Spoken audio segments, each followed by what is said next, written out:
Leave it to me.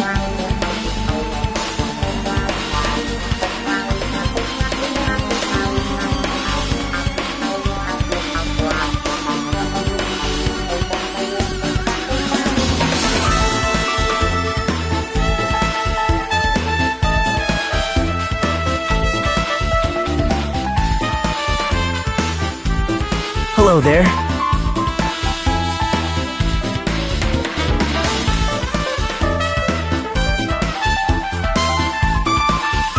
You caught me?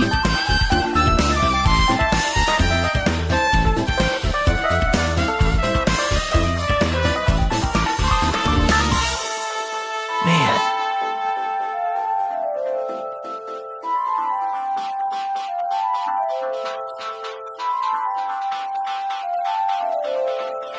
Well...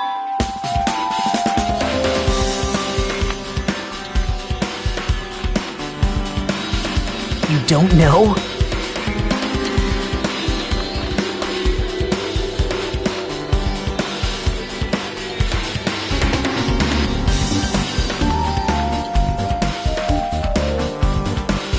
Bye now.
Wow.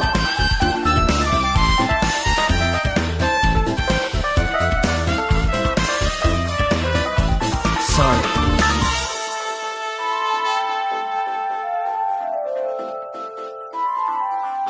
What?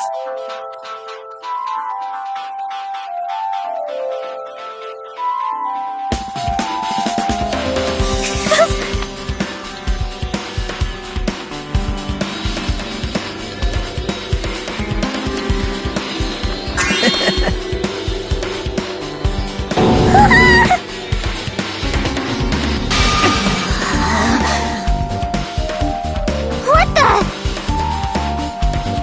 Jeez! Wait!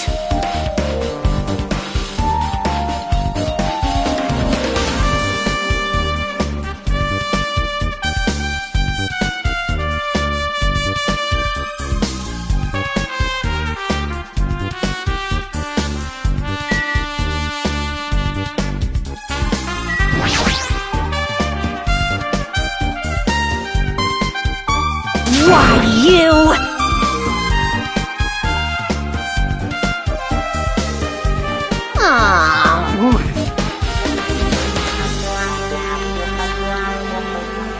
Guitar!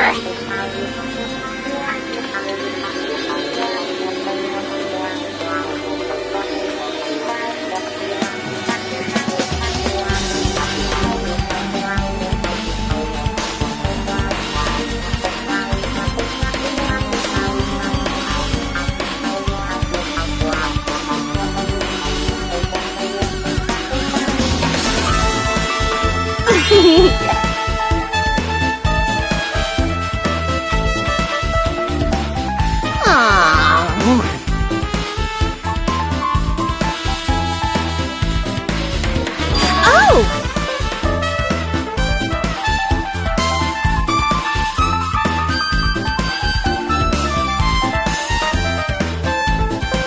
I see, I see.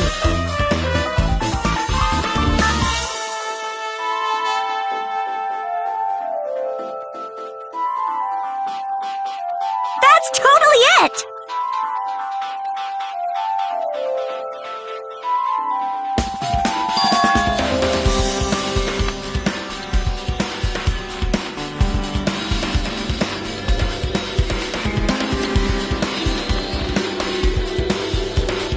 Aww.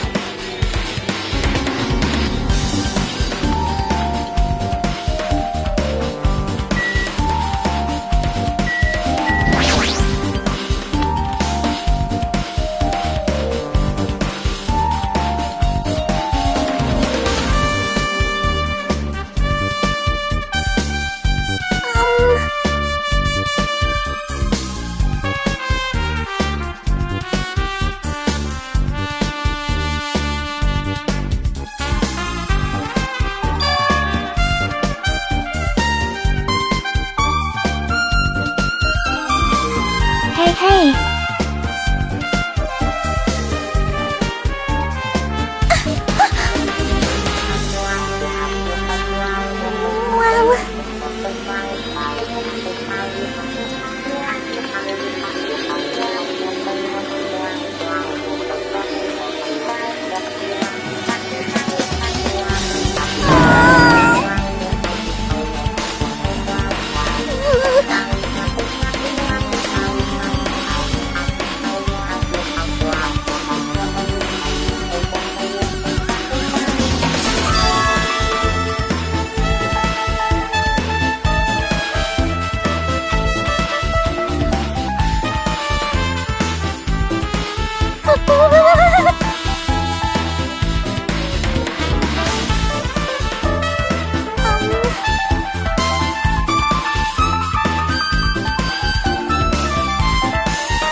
I see.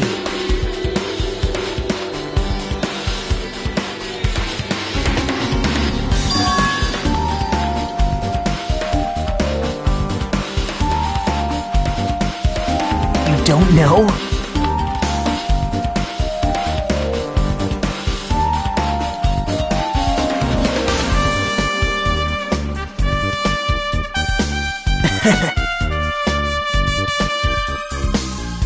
But still.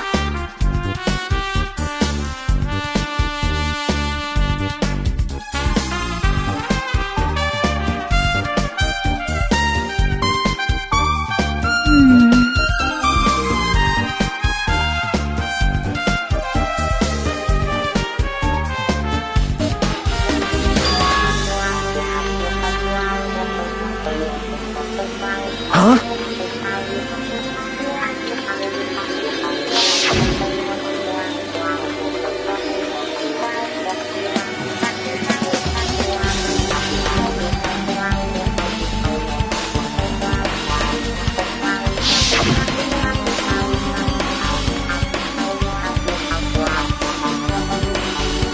How mean. No, that's wrong. Isn't that right?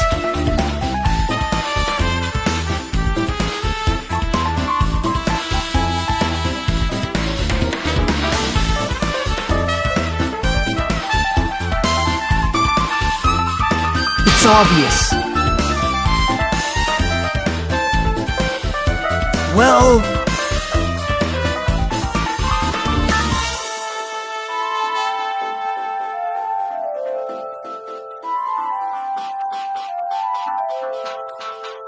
Hey.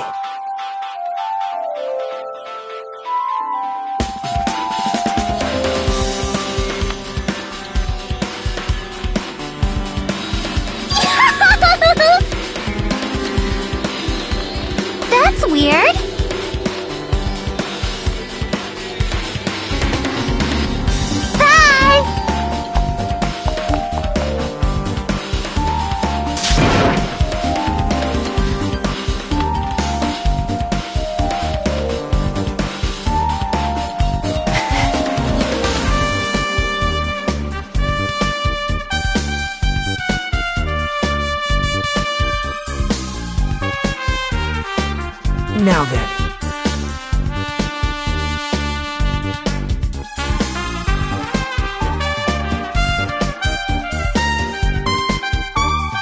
Bye now.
Hey, hey.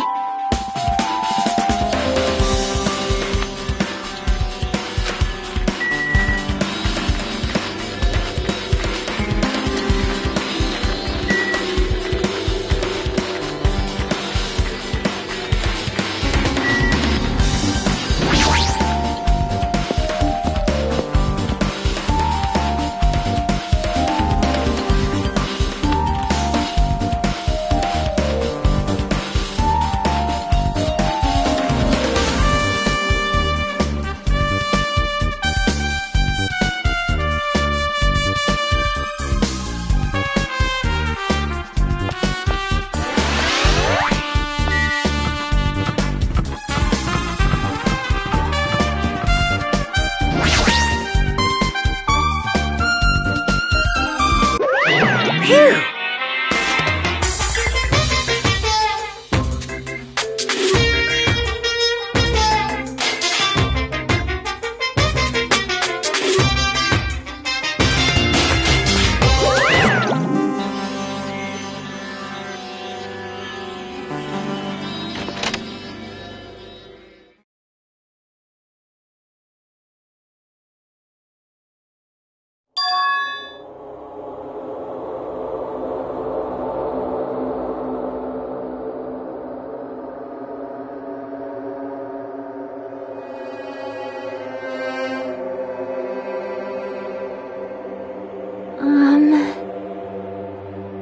See?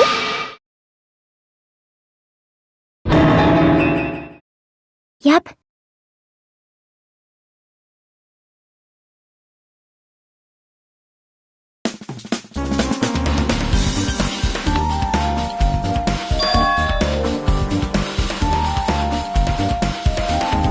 See?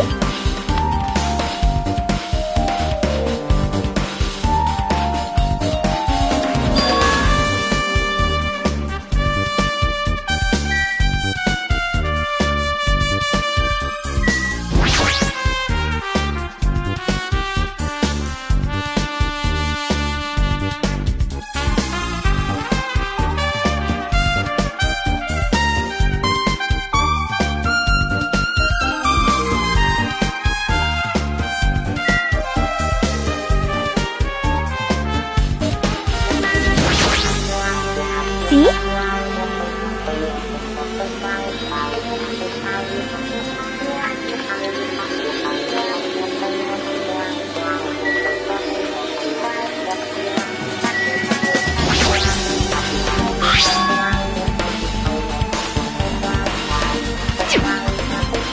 Hey, hey.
No!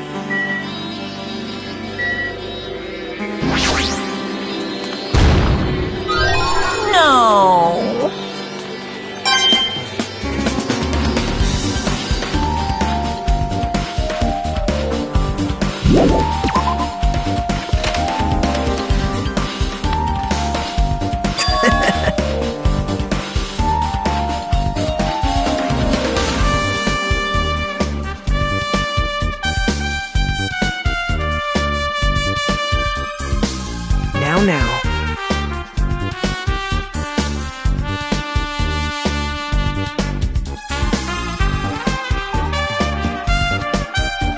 Bow to me.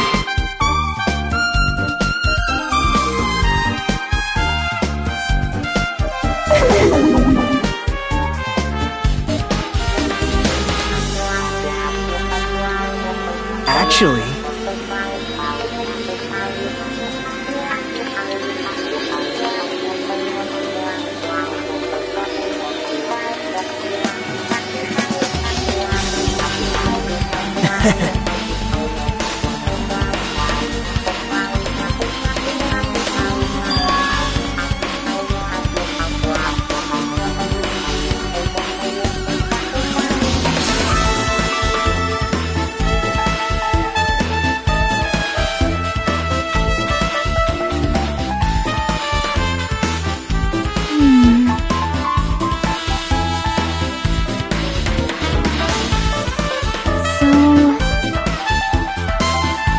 Yep.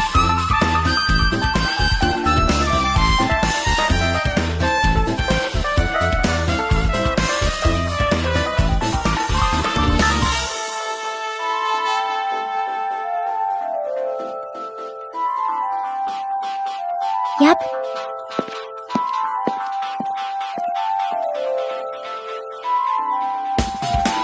What?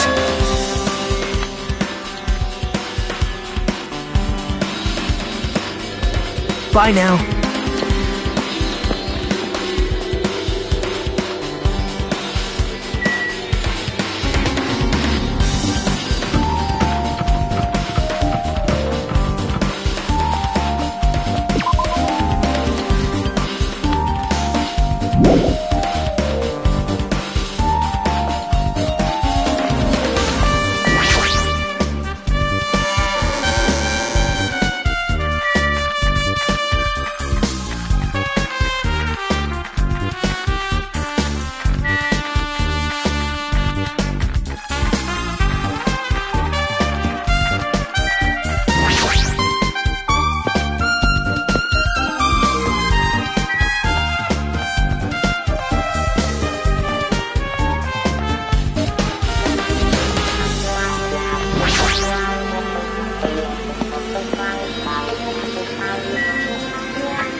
Yep.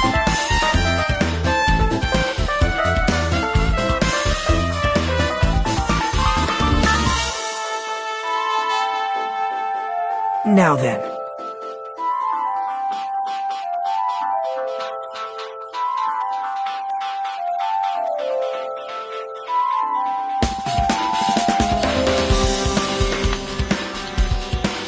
See?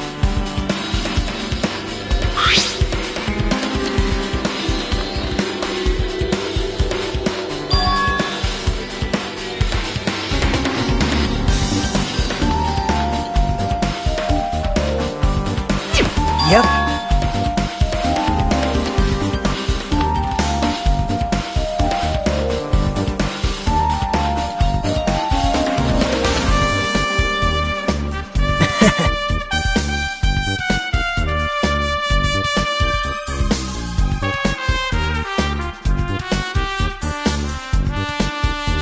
Yep.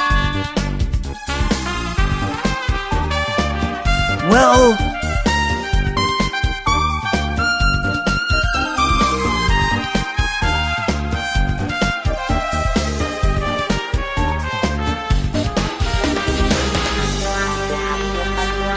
perhaps...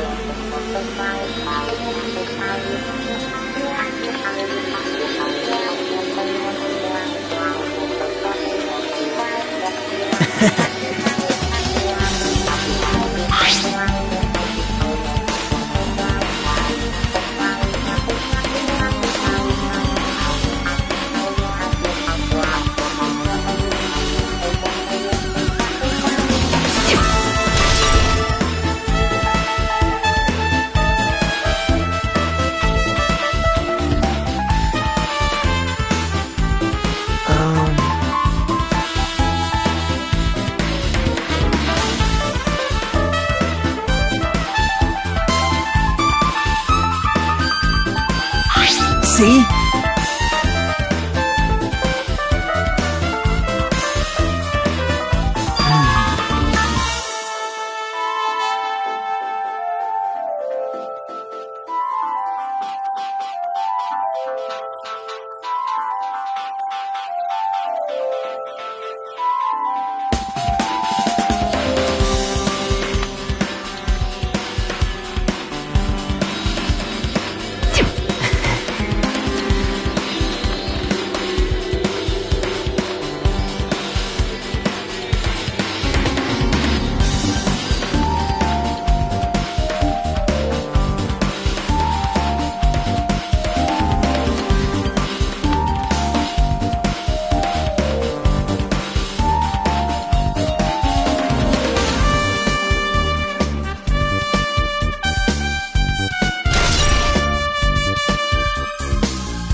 Oh my!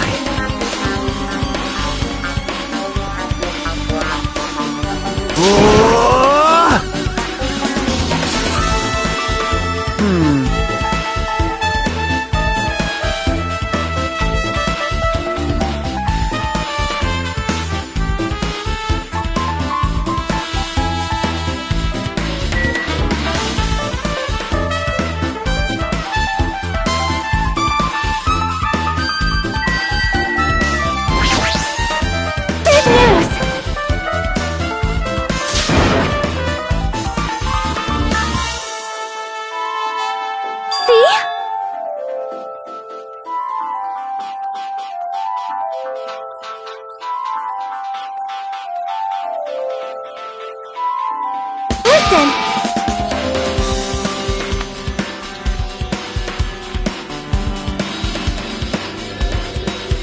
Well?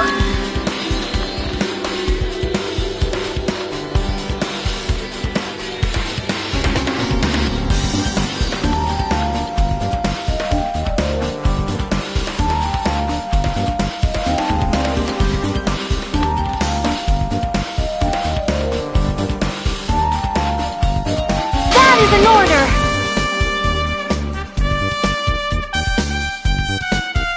Hey.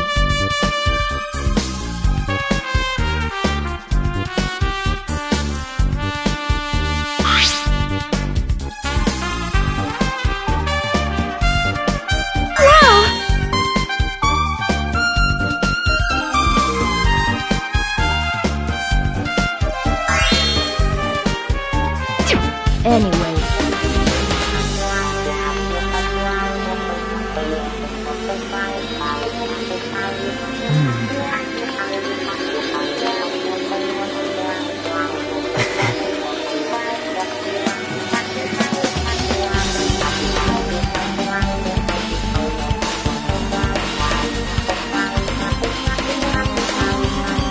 That's weird.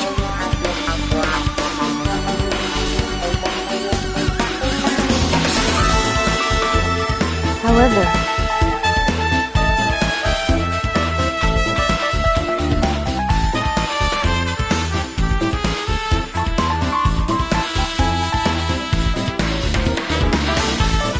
as the light of justice shines upon my mask, I expose the hearts of malevolent evil. Justice complete! The center of justice that is pierced by justice! The lead star of justice that shines in the night sky! That would be me! Sparkling justice!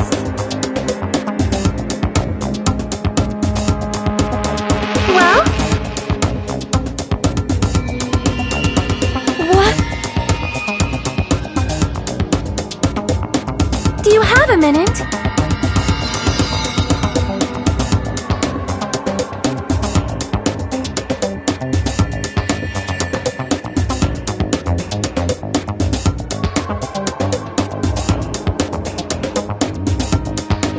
However,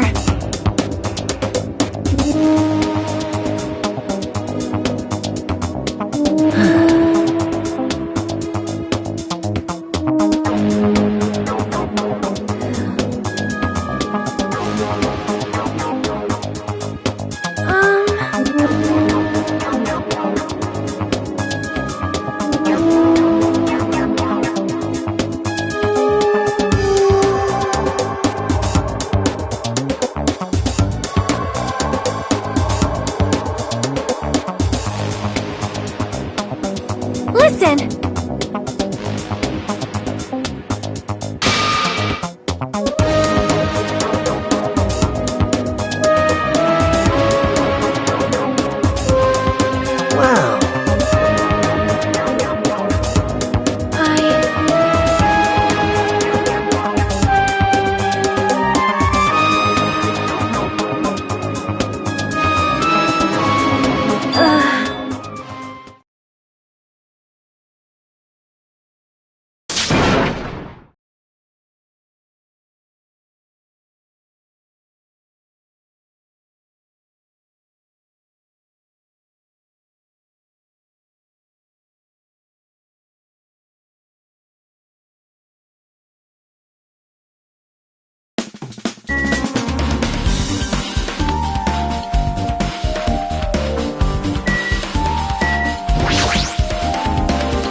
your unparalleled hedonism has come to an end! Come!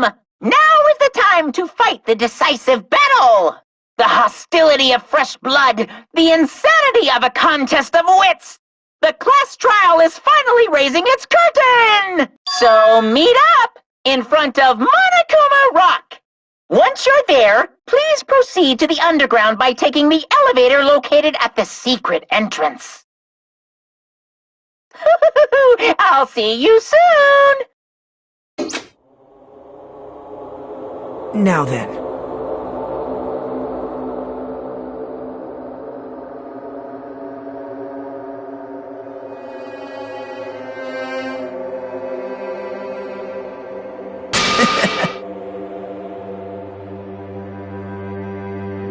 All right.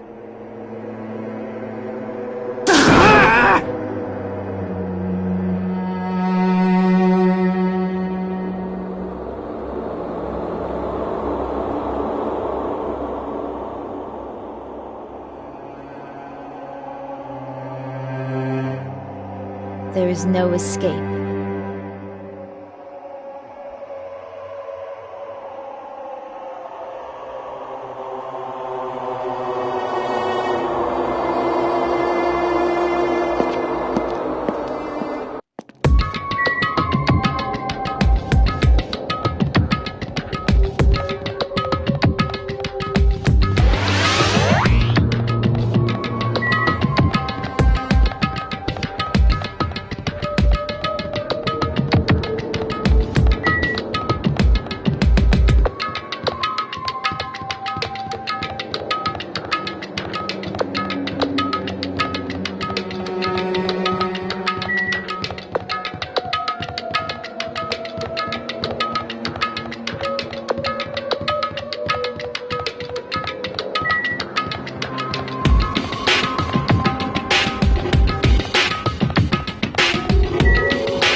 See ya later!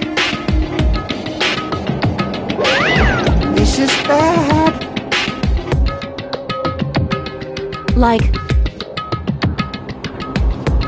Show some spirit!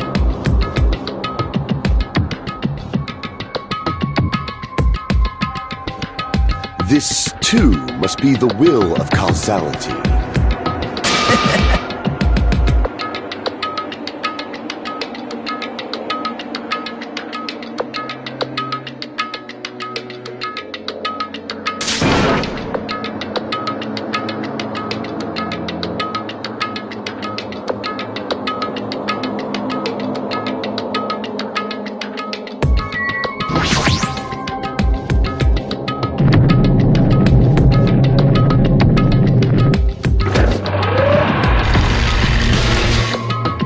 You're so evil!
Impossible!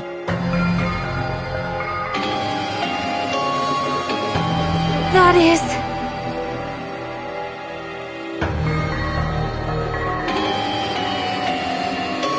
No, no!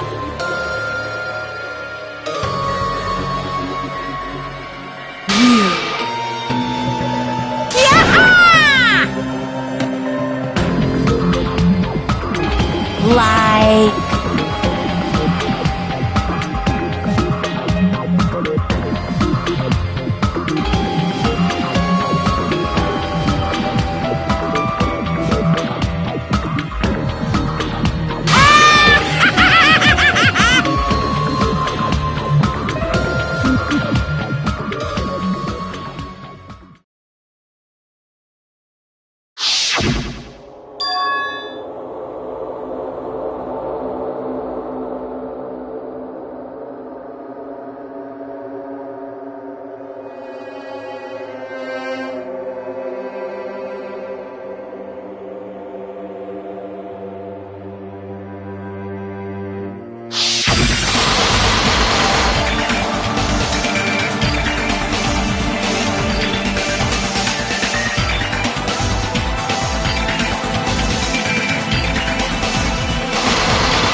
Now then, let's begin with a simple explanation of the class trial. During the class trial, you will present your arguments for who the killer is and vote for who done it. If you vote correctly, then only the blackened will receive punishment. But if you pick the wrong person, I'll punish everyone besides the blackened, and that person will earn the right to leave this island. Oh, no matter how many times I hear it, it's such a cruel rule. Now then, let's first discuss the motive. That masterpiece of gaming, Twilight Syndrome murder case. What? Who cares about that game? The outcome of this trial should be determined by whether or not we find Mahiru's killer. Nevertheless, we shouldn't ignore it. After all, that game is the motive this time. Yeah, you're right. Then let's try discussing that first. I'm sure everyone who's beaten the game already knows that it's based on an actual murder case. Some of us have not beaten that game. Give us a detailed explanation. It means Twilight Syndrome Murder Case is a non-fiction game. Additionally, some of us are characters in that game too. Some of us are characters in a video game?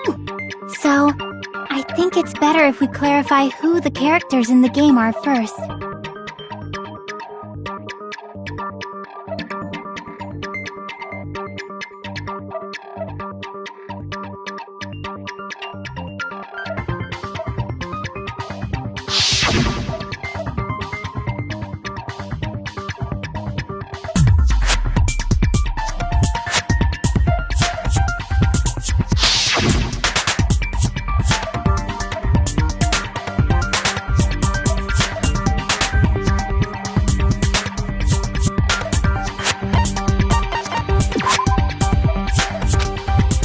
Damn it!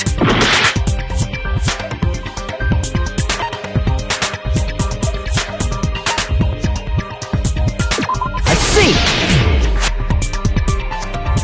Girl A is probably Mikan Tsumiki. That timid tone. That definitely sounds like Girl A. Based on the list of names in the staff roll, I can't think of anyone else who would be Girl A. Why am I in a video game? That's an infringement of my right to privacy! Ha! A nasty, trashy pig shit like you doesn't have any privacy rights! Ah, a nasty, trashy pig shit. I feel like I heard that in the game too. Huh?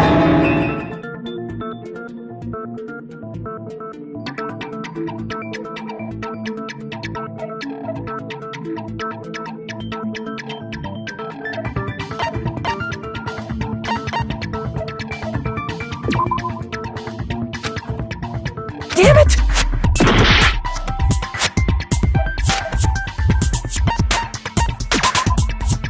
Damn it!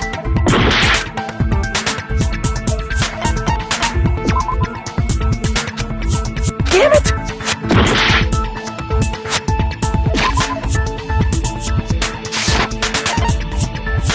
I see! Girl B was short and foul-mouthed. She's probably Hiyoko. Short and foul-mouthed? That's like the complete opposite of me! Anyway, let's move on. Next is Girl C.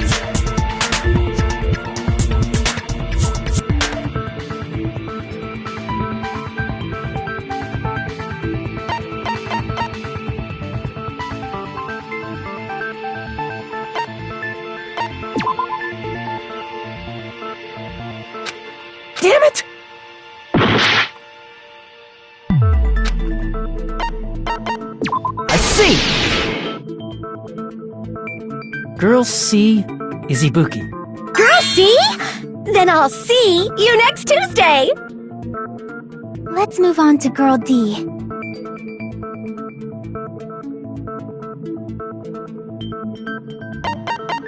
I see! Girl D is Mahiru, the victim in this case. Yeah, that's correct. Let's skip Girl E and talk about Guy F.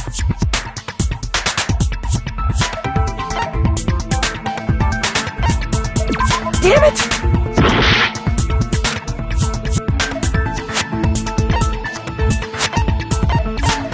I see! Aren't you Guy F, Fuyuhiko? I was in a game? That's fucking stupid. That reminds me. Wasn't there another person whose last name was also Kuzuryu? Another person? It was one of the names on the staff roll. The names were Sumiki, Koizumi, Sayonji, Miyota, Sato, Kuzuryu, and then another Kuzuryu. Hold on! Why do you keep saying there were two Kuzuryus? It's not like I'm wrong. That's how it's written on the staff roll. Since you beat the game, you probably know what this actually means, right?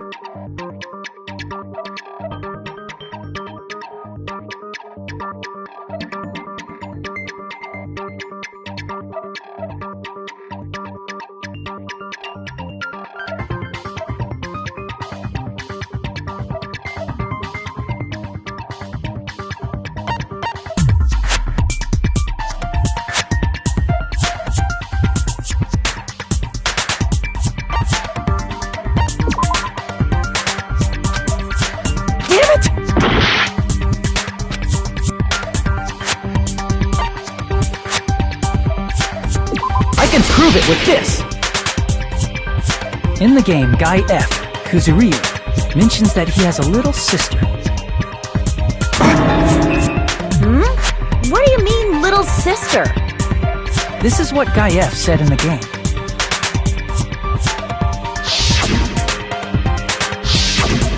It's pretty clear. There's no doubt that Guy F had a little sister. Plus, the sister actually appeared in the game. That's why the name Kuzuryu appeared twice. By the way, what role did Guy F's little sister, the other Kuzuryu, play? You probably noticed, right?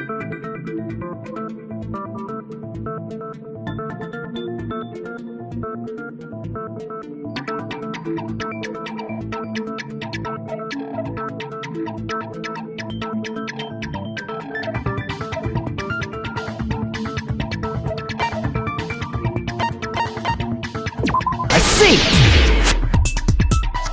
The dead high school girl who was the first victim in the game is the only person I can think of.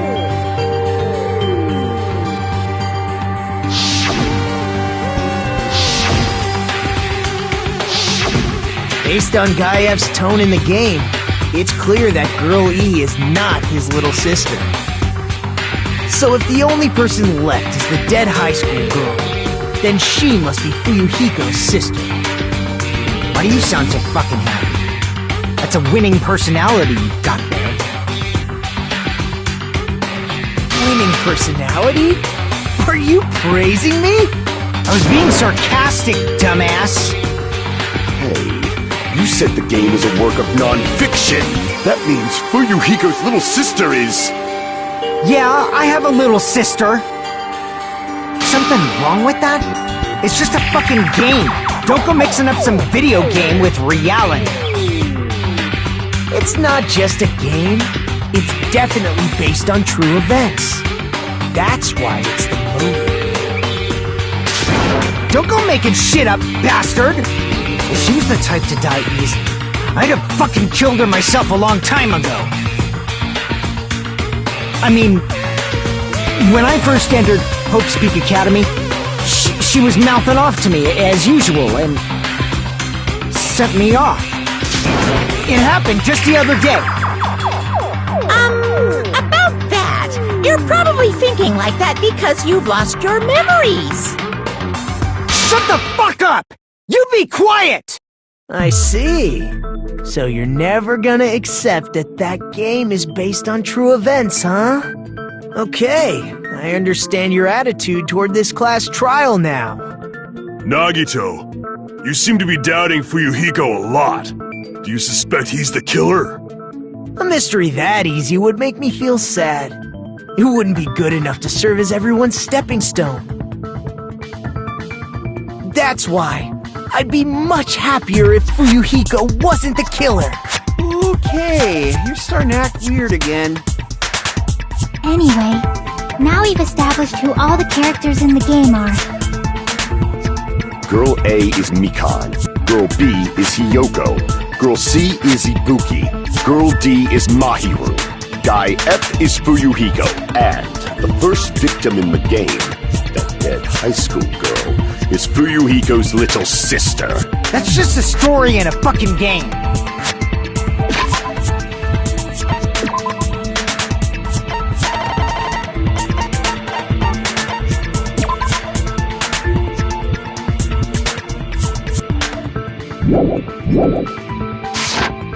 If so, then Girl E is Miss Sato. Could it be?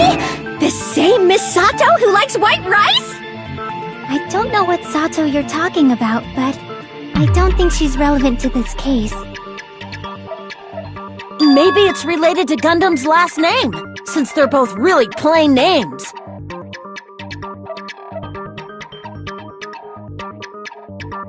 Tanaka may be an ordinary family name, but it's far better than Sato or Suzuki.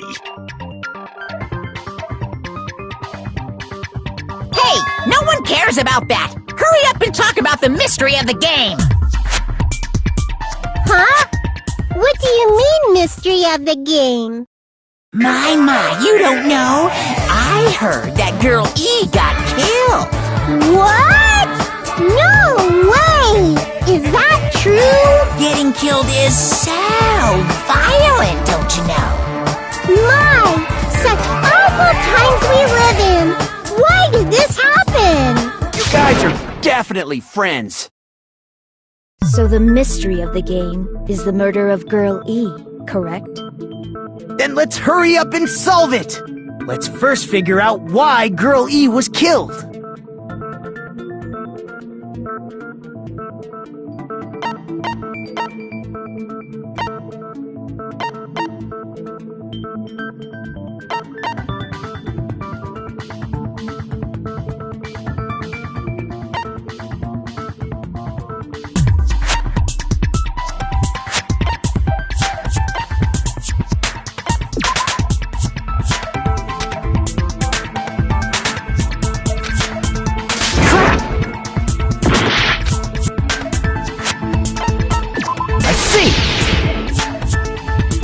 The reason Girl E was killed is because she killed the first victim in the game. Which means Girl E was killed as revenge for the dead high school girl. What do you think, Fuyuhiko? Apparently Girl E was killed to avenge your little sister. You're fucking persistent. I don't care what that game said at all. But... Is that true?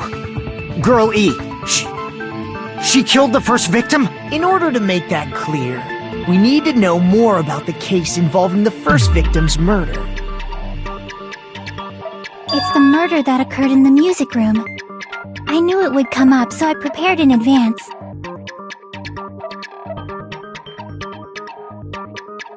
Look, I made a map of the music room's surroundings, which was the stage of the first case. I'm surprised you went to all this trouble. Mapping is second nature to retro game fans. Classic dungeon crawler RPGs have a first-person point of view, so mapping as you play is a basic. We get it! Let's talk about that later so we can focus on the case. Then, I'll start explaining. Girl A, Girl B, Girl C, and Girl D were at the entrance hall when they heard the sound of glass breaking.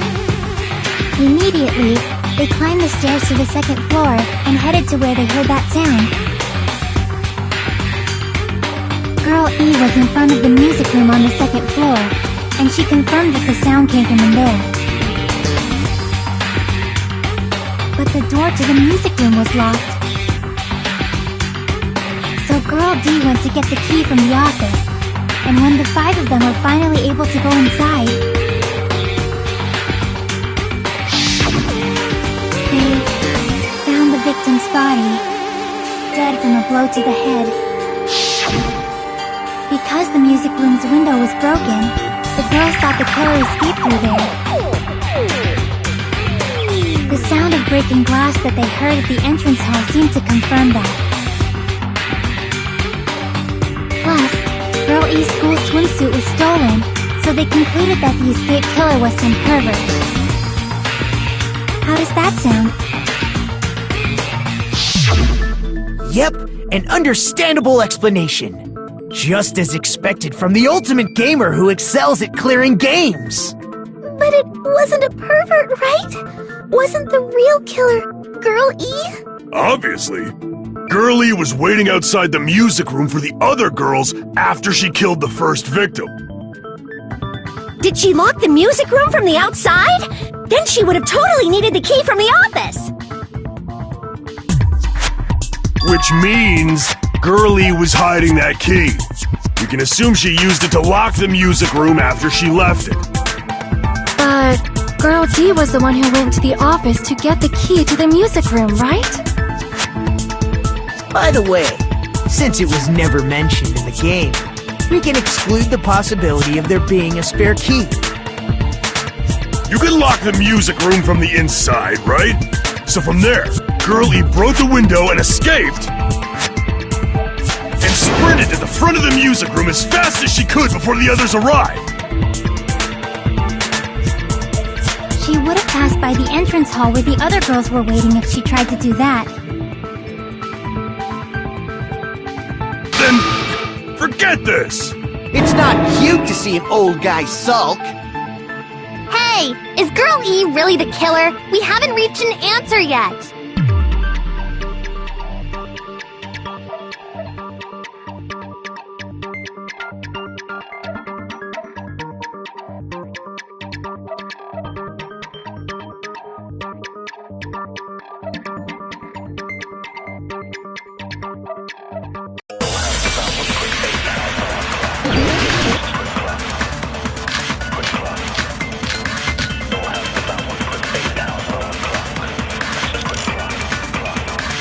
After she killed the first victim in the music room, what did Girl E do? She just broke the window in the music room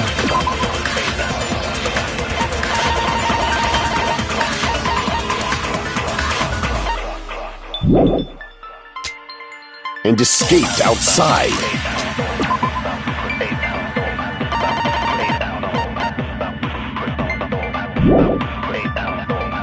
So how did Girl E get from outside the school to the front of the music room? To go back to the music room from outside, we need to go through the entrance hall. Plus, at the entrance hall, the other 4 girls should have been there. I think...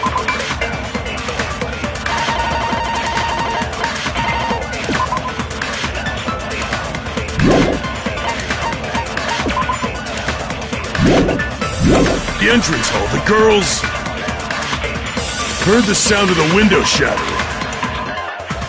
How was she able to get past those 4 and wait in front of the music room? She probably used a hidden passageway! Twilight's hidden passageway is the world's best!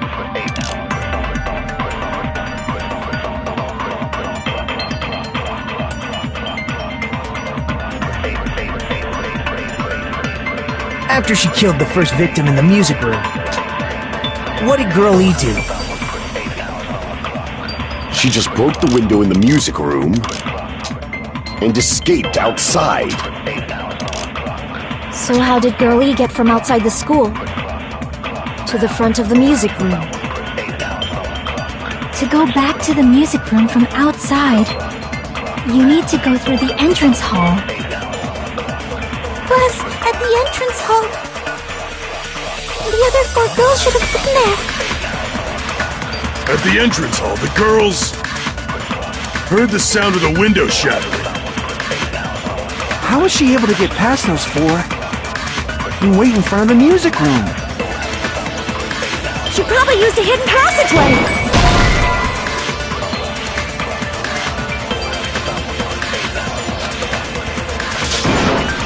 Crap!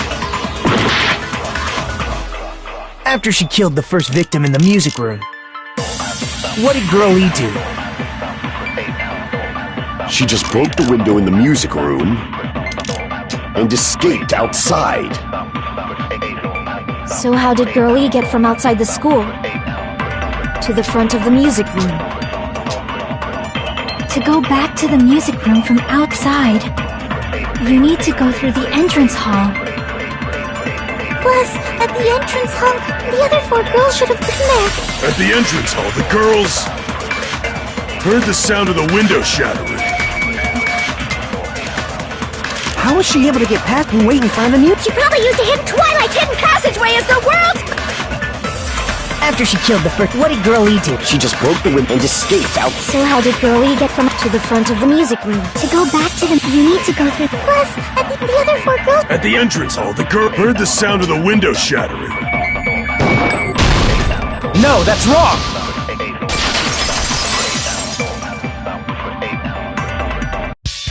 First of all, the sound the girls heard wasn't the window breaking. If it wasn't the window, then what broke to make that sound? A vase. Vase? How low can you go? After the murder, a broken vase was discovered in the classroom next to the music room. So the sound of breaking glass that the 4 girls heard wasn't the music room's window. It was the sound of the vase breaking. Probably. Actually, the murder was nearly finished by the time the 4 girls met in the entrance hall. Girl E killed the victim in the music room, broke the window, and went to the office to get the key. With that key, she locked the music room from the hallway, returned the key to the office, and went back to wait in front of the music room. All she had to do was break the vase in the next door classroom as the 4 girls met by the entrance hall. To make them think the murder had just occurred and that the killer had just escaped. So, when the 4 of them ran over after they heard the sound, Girl E acted like she had just rushed over too. I see. Now the mystery has been solved. Wait a minute! The mystery hasn't been solved yet! You haven't determined what the murder weapon was yet! Who cares about the murder weapon? We found out who the killer was. Not cool! I went to all the trouble of making this death march, so you gotta stick with it to the end! What the heck? You're so annoying! Fine, let's figure out the weapon. If this keeps up, I'm gonna feel like I need to shit. Which means I'll feel disgusting! You're the disgusting one. The weapon is pretty unconventional. The answer was revealed in the game, though. Now then, will you guys be able to figure it out?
weapon inside the mute.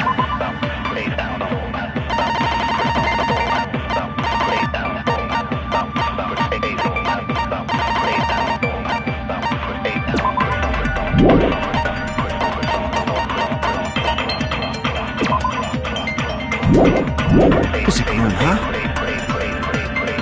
What about broken glass?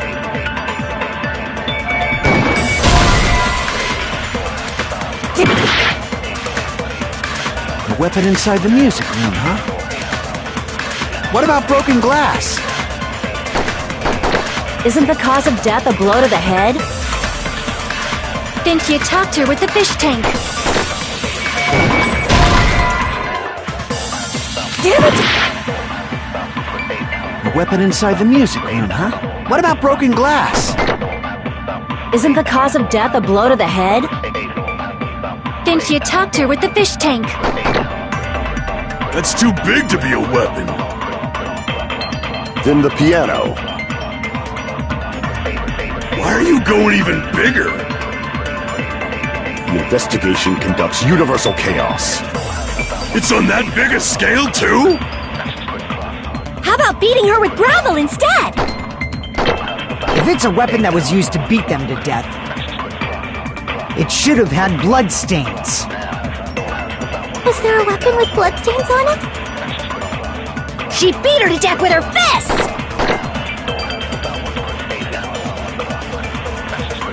A weapon inside the music room, huh? What about broken glass? Isn't the cause of death a blow to the... Then she attacked her with the fish. That's too big to be a weapon. Then the piano. Why are you going even bigger? The investigation conducts... It's on that biggest... How about beating her with gravel instead?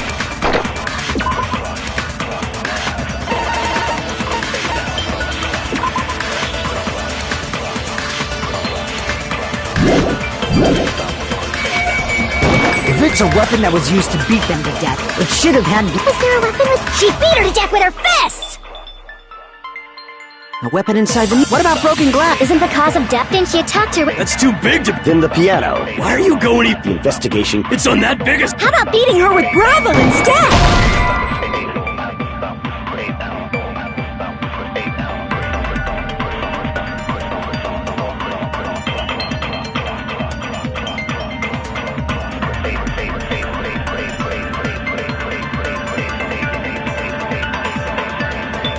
Damn it!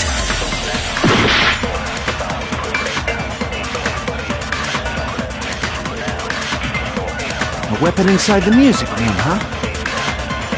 What about broken glass? Isn't the cause of death a blow to the head? Then she attacked her with the fish tank. That's too big to be a weapon. Then the piano. Why are you going even bigger?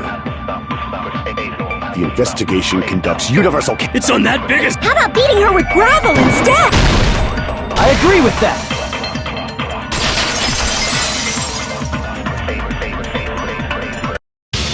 I got it. The killer must have used gravel to attack the victim.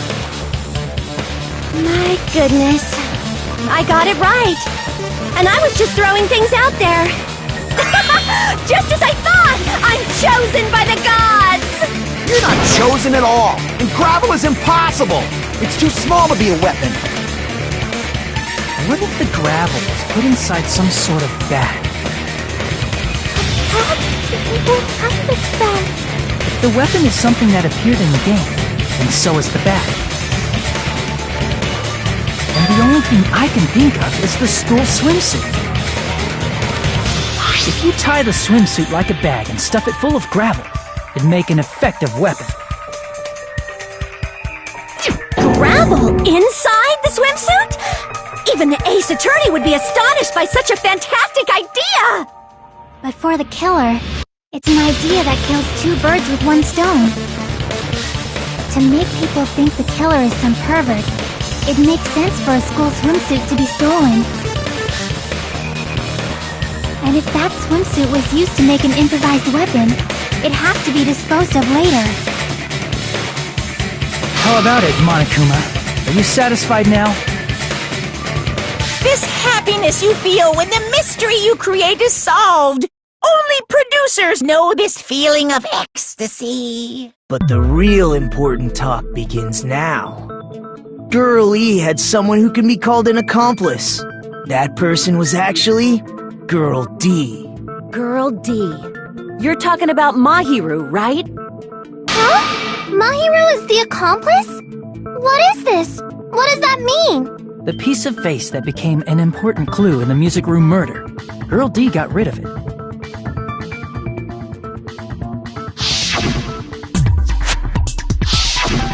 And apparently the reason Girl E committed murder in the first place was to protect Girl D. Girl D was being harassed by the victim. Girl E found out and tried to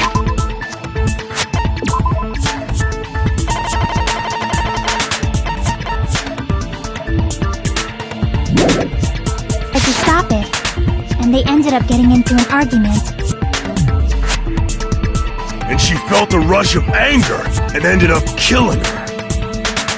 But she should have had a clear murderous intent. I mean, she choked her out and then bludgeoned her to death. She probably made her unconscious by accident. And from there, she couldn't go back. I somewhat understand that feeling. You can? That's pretty scary. But Girl E was also killed by someone on the 4th day, or the game's last day. I might as well ask just in case. Who do you think killed Girl E?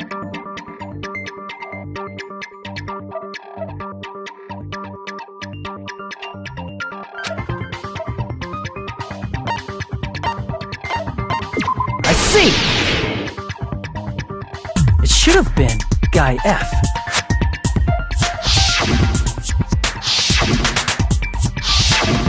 A scenario where Guy F murders Girl E out of a burning, hellfire desire to avenge his murdered sister.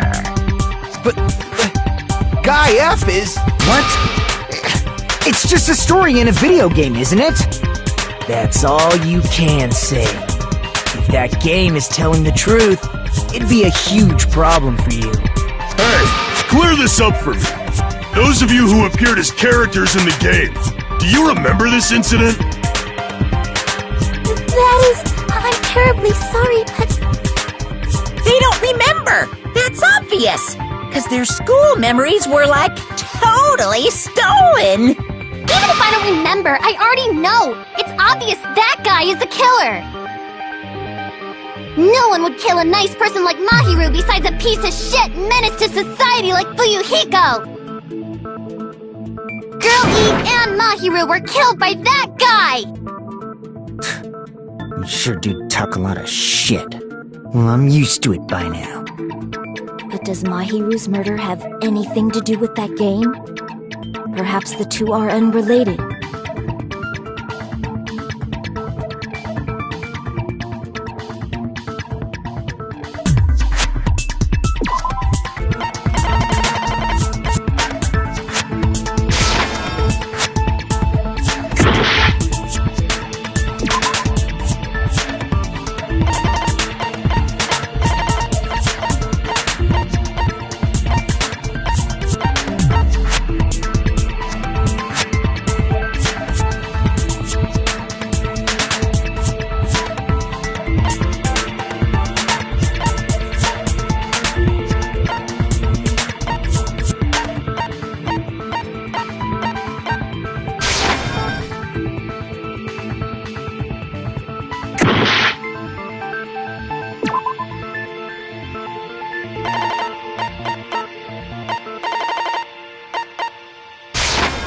I can prove it with this!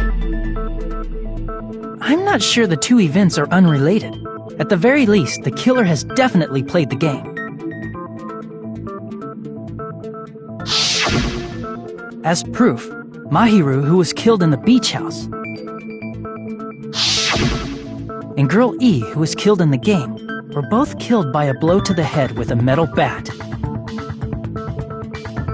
There's no way we can ignore that connection.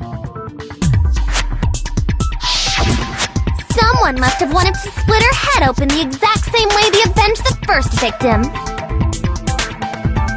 Hey, why don't you confess already? You're the one who killed Mahiru, right? You better cut that out right now! There is no way a stupid game could be the motive! You're dumb enough to believe that stupid game, and that's why you killed her as revenge! If you keep making up your mind like that, we're just going to go around in circles. And it's true Fuyuhiko may look suspicious. Don't you think that'd be too obvious? What are you... I mean, there's a possibility that it's a trap set by the true killer. Trap? What do you mean? The true killer played that game, and most likely found out about the relationships between the characters.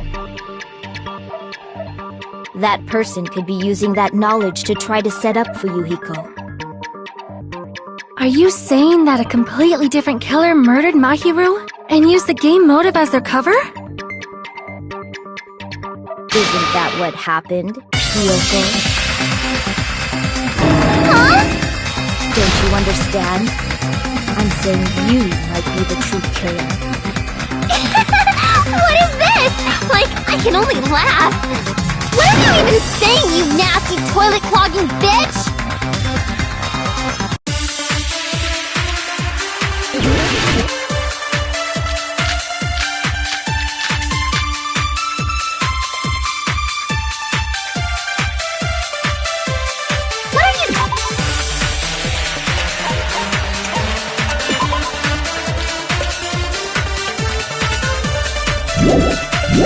Saying you four-eyed troll? Accusing me of killing Mahiru? You're so mean! Why do you doubt Hiyoko? Do you know where Hiyoko was today? She was at the beach house, the scene of the crime. But I didn't go to the beach house! I was squishing Mr. Ants all day! What are you saying, you four? Accusing me of... Why do you doubt Hiyoko? Do you know where Hiyoko was? She was at the beach house, the scene of the crime.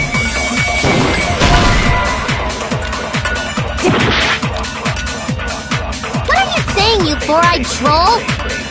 Accusing me of killing Mahiru?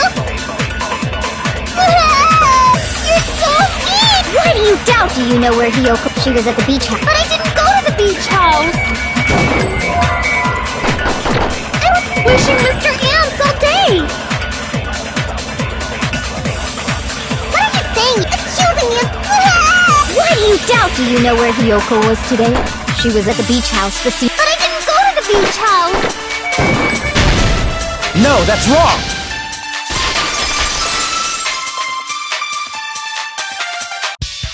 Wait a minute. You should have been at the beach house, Hiyoko. Seriously, I told you I didn't! But these footprints in the sand in front of the beach house, aren't they yours? I don't have such ugly footprints! They're probably Nikon's based on how ugly they are. Don't decide that based on ugliness! They're not Hiyoko's footprints? That's strange. The footprint I collected from your room matches these footprints perfectly. Collected? I never gave you permission to collect that, you nasty pedo! Plus, the footprints left in the sand were facing away from the beach house. Which means, when the owner of these footprints went inside the beach house, they used a different entrance. A different entrance? Are you talking about the door facing the road that Mahiru's body was leaning against? Are you saying when that person went inside the beach house, the body hadn't appeared yet? The door was still accessible when they went in, and wasn't when they left. Which means something happened in between those two events. Isn't that right, Hiyoko? Ah! I remember now! I remember when I went to the beach house! So you finally decided to confess. I'm pretty sure you guys already know this, but going for walks in the morning is my daily routine. I've never heard of that daily routine before. And that's when I went to the beach house. I went there on my morning walk. I see. If you went there during your morning walk, that doesn't have anything to do with the case at all. Don't believe her so easily, dumbass. She's obviously lying. Huh? It's a lie? People who call other people liars are usually liars themselves. If you say I'm lying, prove it. Can you even prove that I'm lying? There's no way a bunch of worthless idiots like you guys would be able to do that.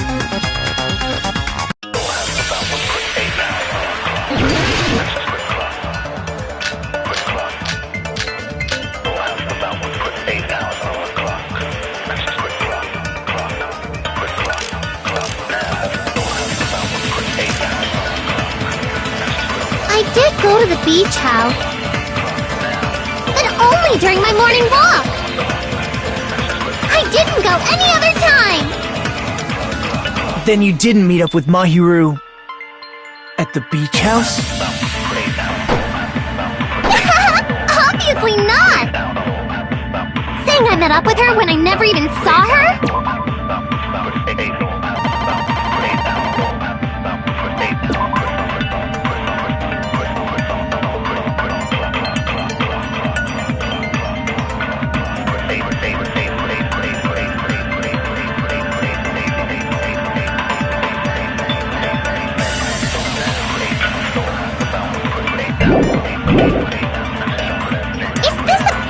Idiots!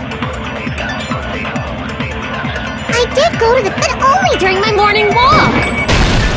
No, that's wrong!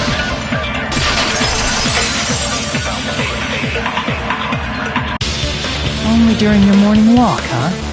Will you still claim that after you take a look at this letter?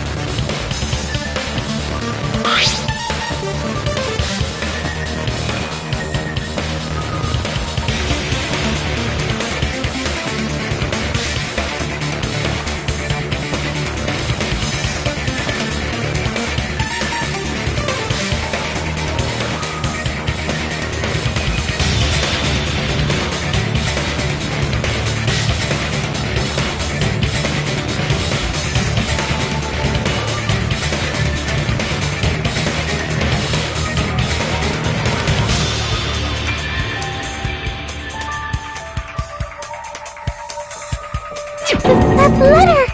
It's the one Mahiro had, right? I see. So Hiyoko was able to arrange a meeting with Mahiru by exchanging letters with her. What is that letter? I'm serious, I don't know. Oh, snap! I remember now! I totally saw you! Huh? Me and Hajime met up at the diner around 3 p.m. to go to the beach. I saw you about 30 minutes later, so it should have been around 3:30 p.m.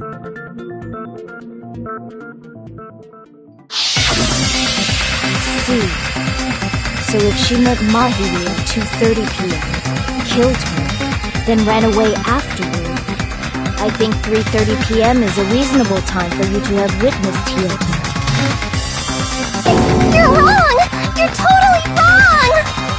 Now that you mention it, you also passed by the diner for Yuhiko, so you should have seen Hiyoko too, right?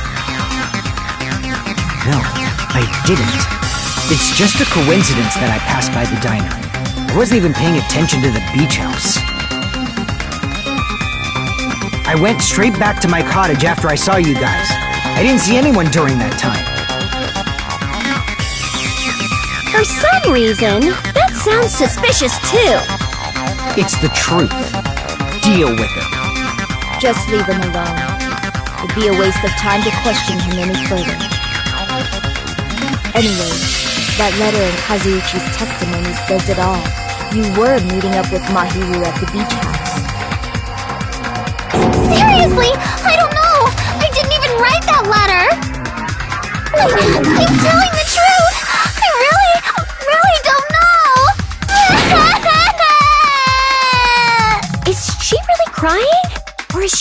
faking it? She's probably faking it. We can assume she summoned Mahiru with the intention of killing her all along. That's why she wrote a letter to let her know where to meet, so the others wouldn't find out. And then you went ahead to the beach house, hid yourself in a specific place, and waited for Mahiru. There's evidence for that too.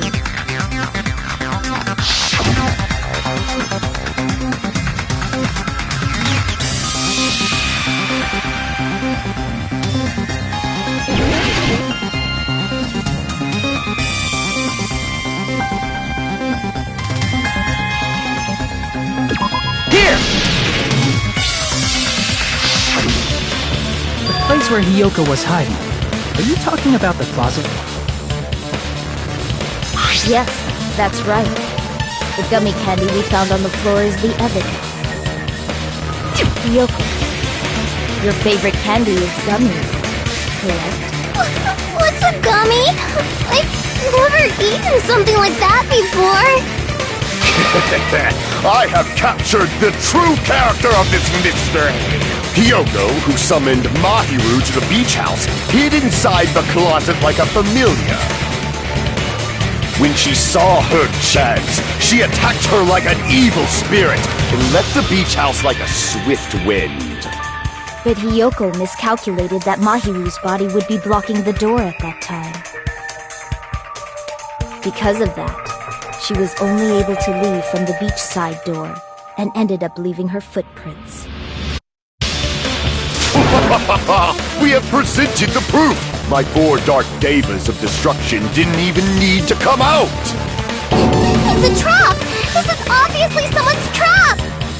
Who's someone? Whose trap is it? It must be that one person! You know, the one with the mask, maybe? The one with the mask? There was a suspicious mask at the beach house, right? Whoever was wearing that could be the real killer! You're the one who wore that mask and killed Mahiru, right? There's no way I'd wear such a childish mask! Is your brain fried or something? That is right. It cannot be Hiyoko. That mask belongs to Sparkling Justice! Huh? Sparkling what now? That mask says it all! Sparkling Justice is hiding on this island! Which means the legendary serial killer Sparkling Justice is the one who killed Mahiru! Why, you? If you continue to say such foolish things, I shall tear you limb from limb. Don't blame Miss Sonia! It's just a difference between cultures. Culture shock, you know? Yoko, why don't you just admit it already? You're being unreasonably stubborn! It's all in your head! Oh, why can't you understand? I'm not the killer!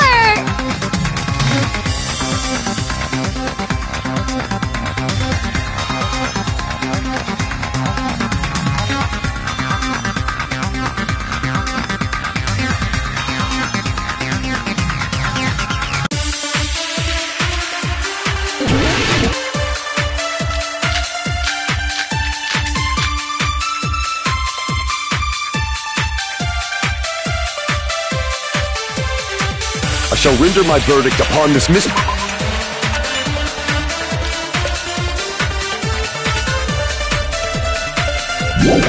conclusion. Hiyoko is the sinner who killed Mahiru! I'm telling you, it's a trap!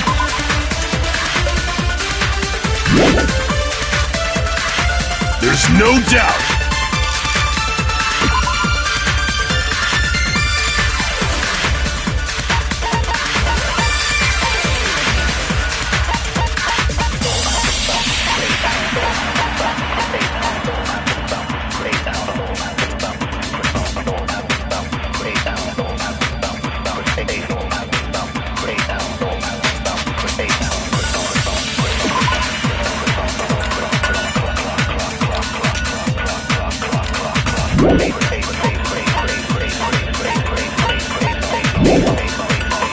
You went to the beach house, right?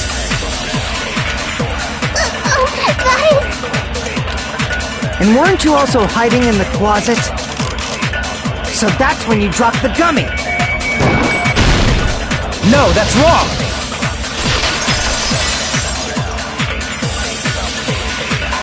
About that gummy, did Hyoko really drop it?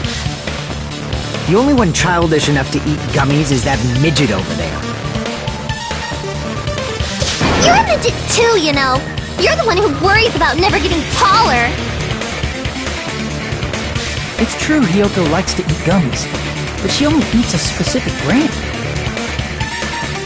The brand of gummies you eat only have strawberry, melon, grape, and orange flavors, right? Huh? But what about the lemon flavor? The gummy at the crime scene is yellow, so it obviously looks like it was lemon flavored. Huh? That gummy is yellow? And it's not mine! The ones I eat don't have any yellow gummies! That's right. None of the gummy bags in her cottage had any yellow ones. Then we can't assume Hyoko is the one who dropped that yellow gummy.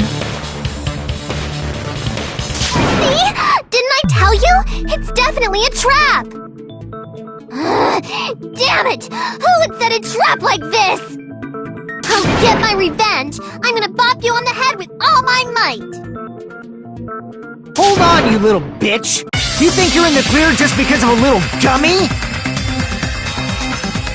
Don't be stupid! I'm not done backing you into a corner yet!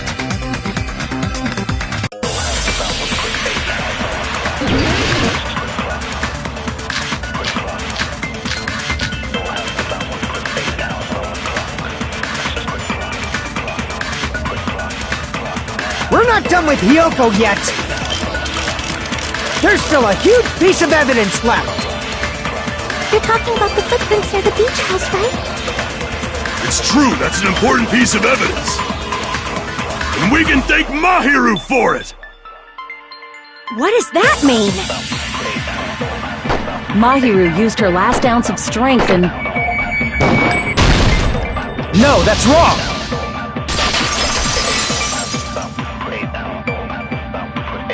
Mahiru didn't block the door.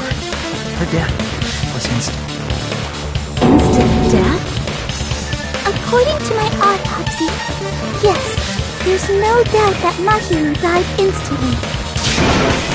You keep making shit up! I'll fucking kill you! I'm sorry! Ryuhiko, you cannot do that. Only a coward threatens women. I'm pretty sure her death was instant, too. I mean, her injury was only a single blow. That's why Mahiru isn't the one who blocked the door. Someone else used her body to block it. Someone else? The killer, of course. They're the one who blocked the door with Mahiru's body. That's why there were bloody drag marks left on the floor. But why did the killer block the door? Just ask Hyoko. She's the killer after all. Seriously! That's not true! Let's assume Hyoko is the killer. Wouldn't that mean she's also the one who dragged the body? If she handled a body that bloody, I think her clothes or skin would have been stained with blood.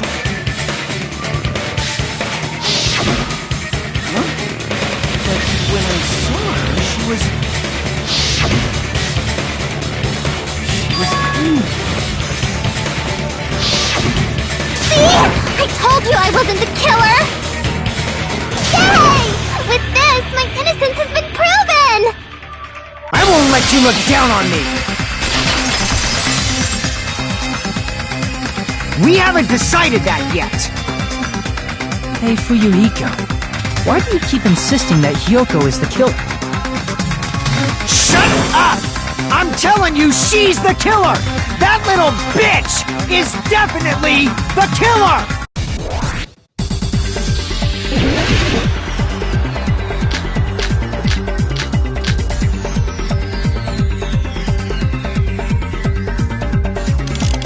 If Mahiru didn't block the door, then Hyoko did it! She killed Mahiru and blocked the door with her body. Kyoko is the only killer I can think of.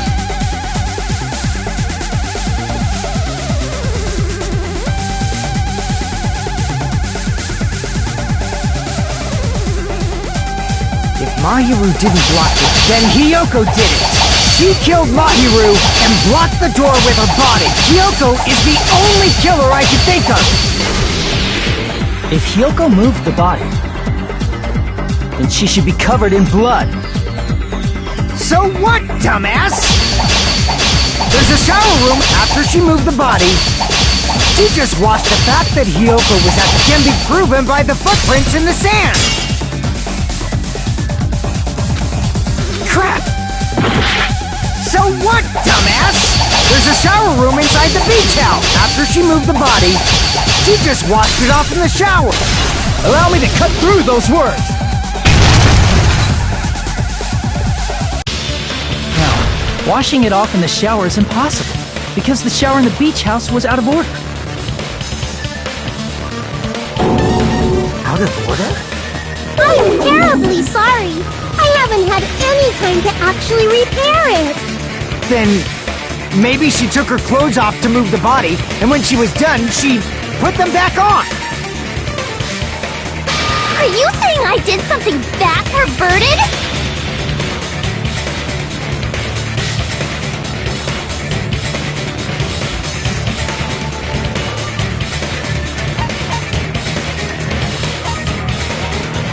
I see! Listen to me, Fuyuhiko. Hiyoko mentioned this before.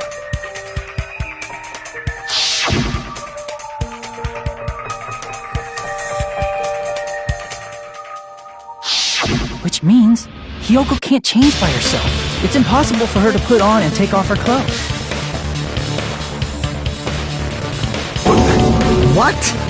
Oh yeah, she couldn't even tie her sash on her own. That's why she couldn't take a bath and smelled bad. I didn't smell. I only smelled a little. Oh, wasn't changing inside the beach house prohibited in the first place? Yes, if you broke the rules, I'm pretty sure Monokuma wouldn't have kept quiet. Damn right! I'm such a stickler for the rules that even safari park rangers want nothing to do with me! If she didn't change her clothes, then what did Hiyoko do with the blood that got on her?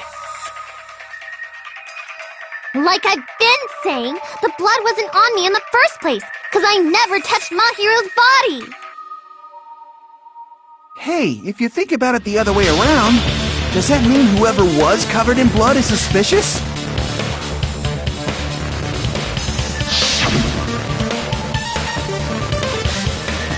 Because if so, I believe Akane was soaked with blood when we all met up to go to the beach. Didn't I tell you that was because I got beat up by Coach Nekomaru? I can attest to that. If I hadn't gotten that rough with her, she never would have backed down. Doubting me, of all people. You got some nerve. All right, I'll bend your body in half so you're stuck in a bowing position for the rest of your life. That actually sounds pretty cool. The hell it does! Hey, more importantly, I'm okay now, right? It's okay that I'm not the killer? Yeah, seems like it. See? I already told you. There's no way I'd kill Mahiru. 'Cause Mahiru taught me how to wear a kimono, and she was very, very kind.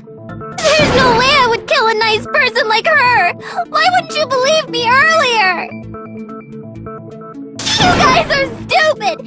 Stupid, stupid, stupid! Hyoko, please don't cry. Everything is fine now, right? Shut the hell up, pig barf! I hope you get a hangnail and die! I'm sorry for being pig barf!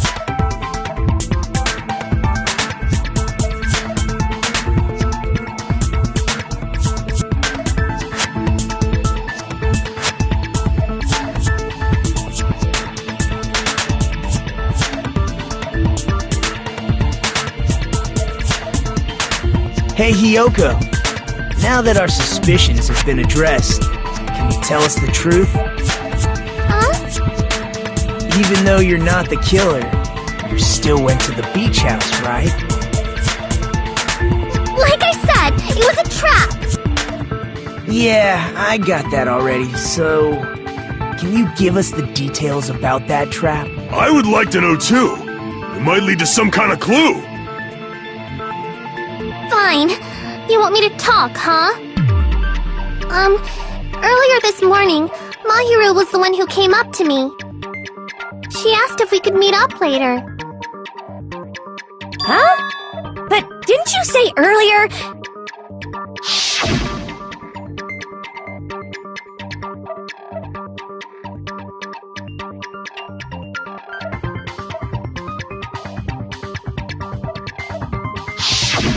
Damn it! So that was a lie? 'Cause I thought it'd be doubted if I admitted it. So I figured it was better not to say anything. So, what was your answer to Mahiru's invitation? I told her it was fine. I mean, I didn't have a reason to say no. Unlike everyone else here, Mahiru was someone I wasn't embarrassed to be seen with. You always have to say something snide. At the time, we were supposed to meet around 2 p.m., but... Around noon, there was a letter inside my mailbox. A letter? Yeah, this one.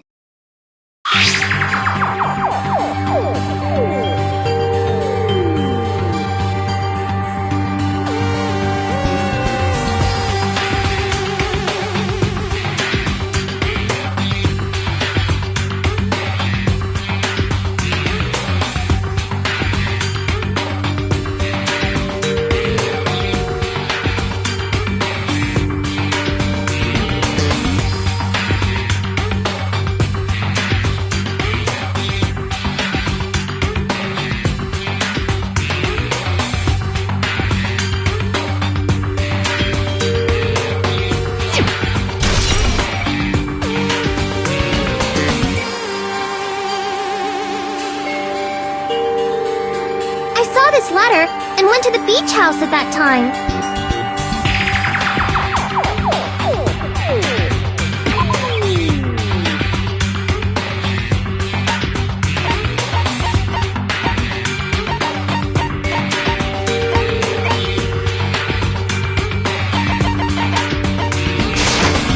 I can prove it with this! This letter...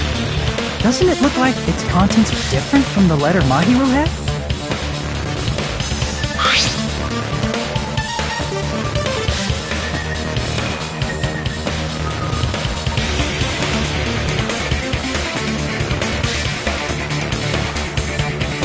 Mahiru's letter said to meet at 2:30 p.m., but in Hiyoko's letter...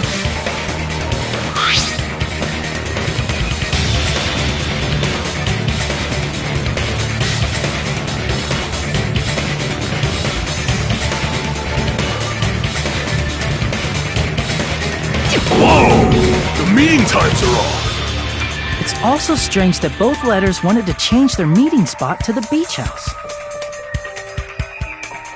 It would be plausible if one of them said it, but for both letters to say the same thing?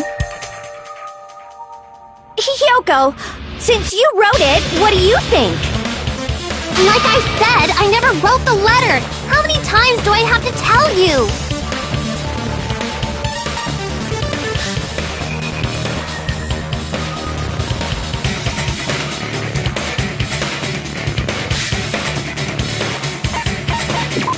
See!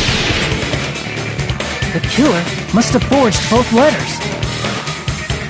The killer forged them so they can manipulate their actions. Yeah, that's how we should think about it. That seems very likely. In fact, if you compare both letters... Confirmed! Just as I assumed, the handwriting is the same. The content of the letters matches too. Like this part. I was going to tell you in person, but I couldn't find you, so I put this in your mailbox. This part. It seems there's someone who wants to interfere with our meeting. And this part, let's keep it a secret. Until then, let's try not to see each other for a while.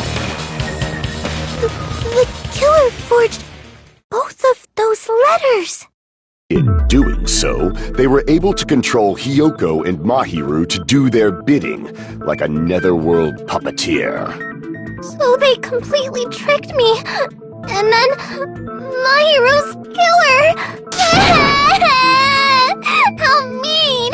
Give me back Mahiru! Really? This is really terrible.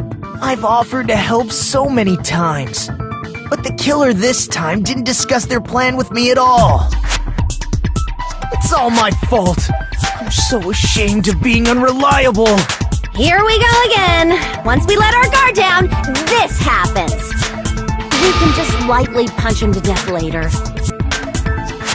So based on what the letter said, you went to the beach house at 2 p.m., right, Hiyoko? What's most important is what happened afterward. What on earth happened there? I fell asleep! Why'd you fall asleep? It's not like I wanted to.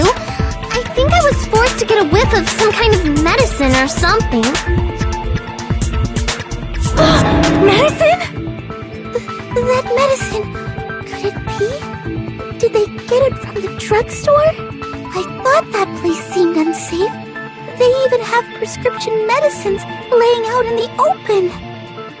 If you were aware of that from the start, you should have done something about it. I'm sorry. When I woke up, I was inside a small closet. And when I rushed out, I saw Mahiru's body. And that's why you ran out of the beach house in such a panic! I was scared. I was really, really scared. Really scared that I couldn't help, but... The killer probably planned to frame Hiyoko from the start. And for that reason, they summoned Hiyoko before Mahiru, put her to sleep, and shoved her inside the closet. So their reason for blocking the door with Mahiru's body was to make Hiyoko leave her footprints as evidence. Everything was done to frame Hiyoko as the killer. That's horrible! I didn't do anything wrong, and I was framed by Mahiru's killer!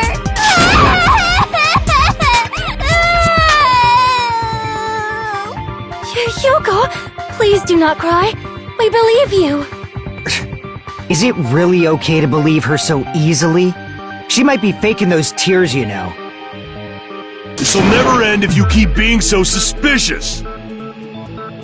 Isn't that what a class trial is all about? The only way to survive is to be suspicious.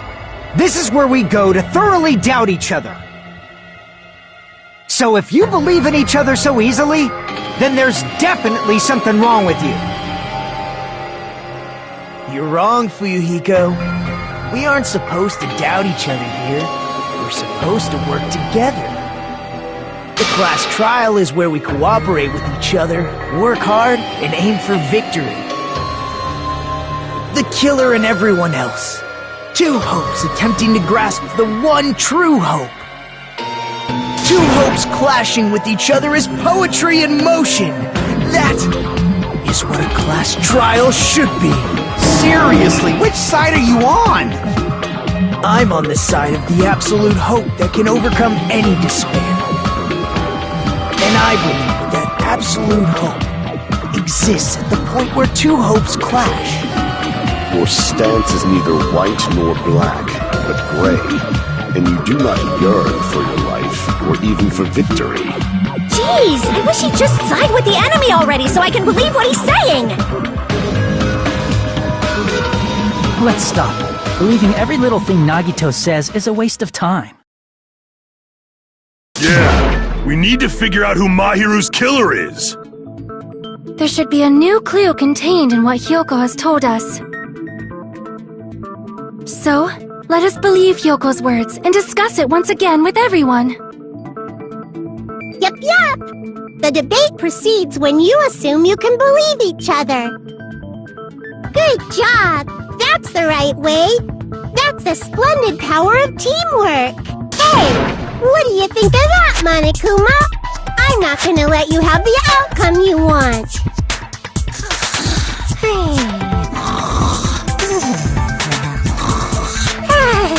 Whoa! He's sleeping! Dumbasses. You bastards don't know anything. If you're stupid enough to trust each other, the only thing waiting for you is the bitter truth.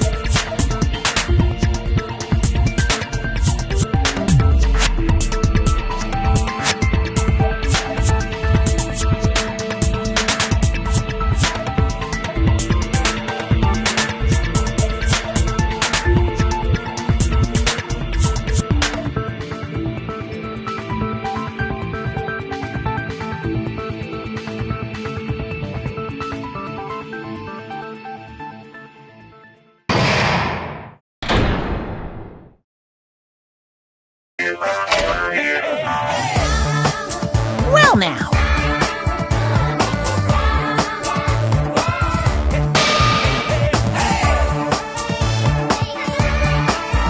Hey!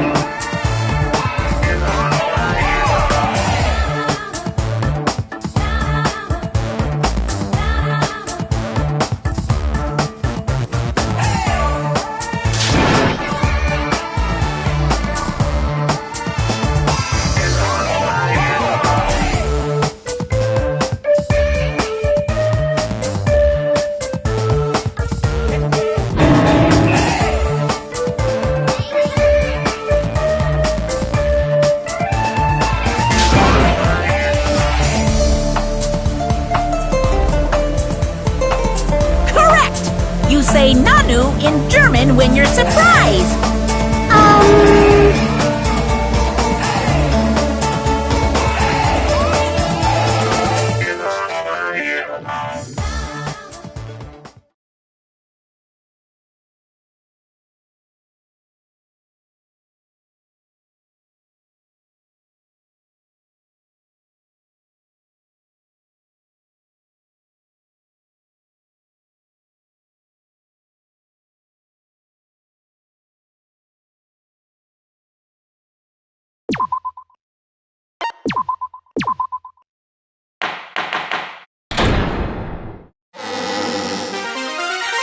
Monami!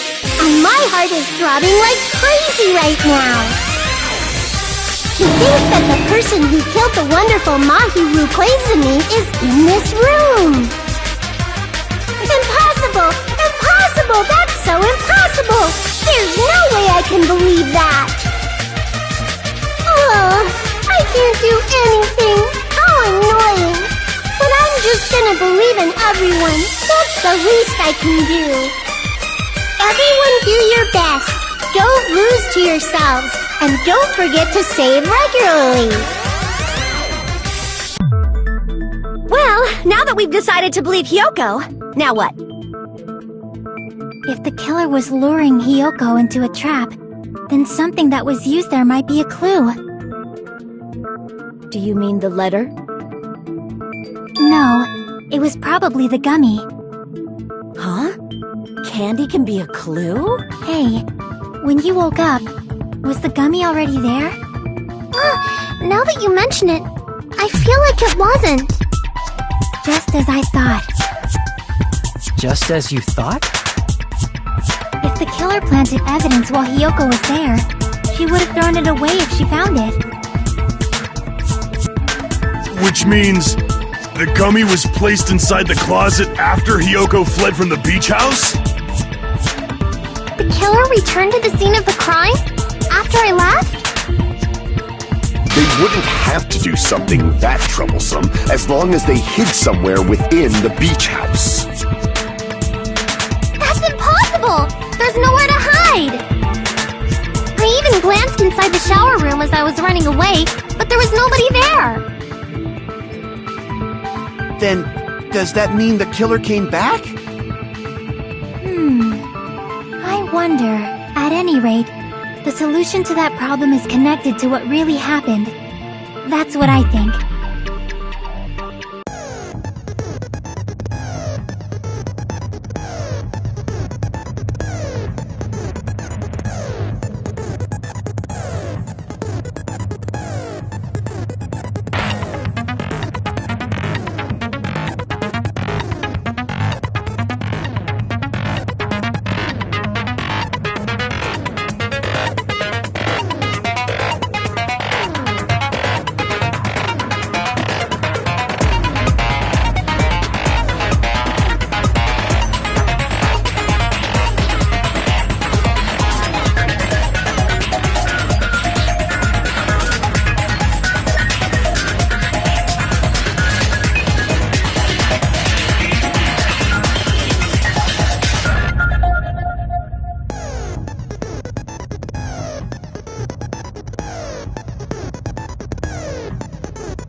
It's all coming together!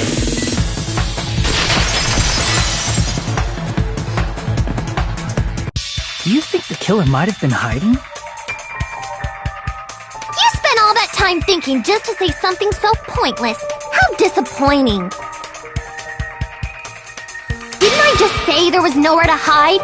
Do I have to explain it in another language so you can understand? Her personality got a hell of a lot more forceful once she stopped being a suspect.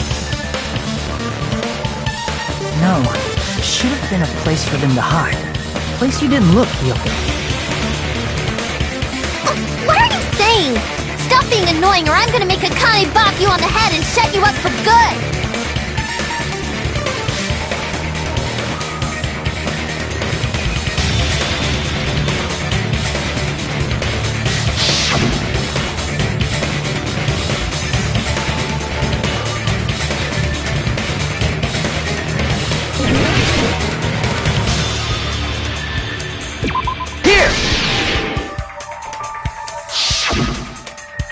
The killer was probably hiding in the closet.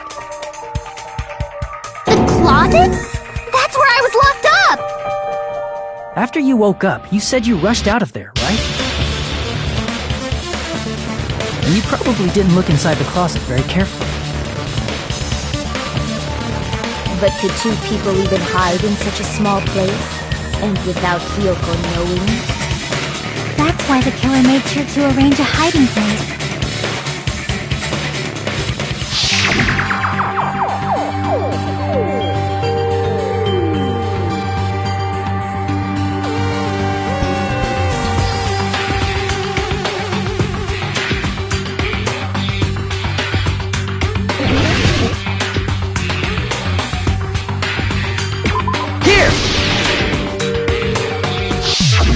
What about the surfboard case in the closet? I'm pretty sure they could have hidden in there. Huh? Inside the surfboard case? But the shelf it was on, it was pretty messy, don't you think? 2 surfboards were stacked on the top shelf. And there were surfboards that weren't even in a case. The killer probably did that on purpose to secure a hiding place. Because we haven't been on this island that long, so the closet shouldn't have been that messy, I think. Then, the killer was close to me during that time? Yeah, they were quietly holding their breath and hiding very close to you. It's kind of like in for a penny, in for a pound, so to speak. Don't you mean it's always darkest under the lighthouse? I shouldn't say things I don't understand, like, so to speak. Anyway, the killer hid silently, and after making sure Hiyoko left, they finally left the surfboard case. I agree with that as well. Seriously, nobody asked what you think. There's no way the killer would leave Hiyoko by herself if they were trying to frame her. If Hiyoko was left alone and ruined the evidence the killer had planted, it would have messed up their plan. Instead, it makes more sense to think that the killer was hiding in the beach house, watching Hiyoko. Say whatever you want, even if you didn't ask. Alright, if you don't want to friggin' get punched, just stand still and let me punch ya! Oh, you shut up. Then, grit your teeth. Sorry, Akane. It's not like that. Hey, Monokuma. Can I ask you about something that seems strange to me? I believe Prince Shotoku was from the future. A man from the future is always directing the flow of history. I'll listen to your story about men from the future some other time. As I recall, the body discovery announcement is made when 3 or more people discover a body, right? Is the killer also included among those 3 or more people? Yeah, that's true, but, well, something like that is basically what it's supposed to be. You don't sound very articulate. Jeez! You're pretty annoying for noticing something like that! I know it sounds like an excuse, but the body discovery announcement isn't supposed to be used for deduction. It's intended to create a fair trial. It's supposed to let everyone know a body has been found. So you're saying it's unfortunate that I used it for deduction? I understand your excuse, but depending on who actually found the body, it's possible that your 3 or more people rule could be deadly.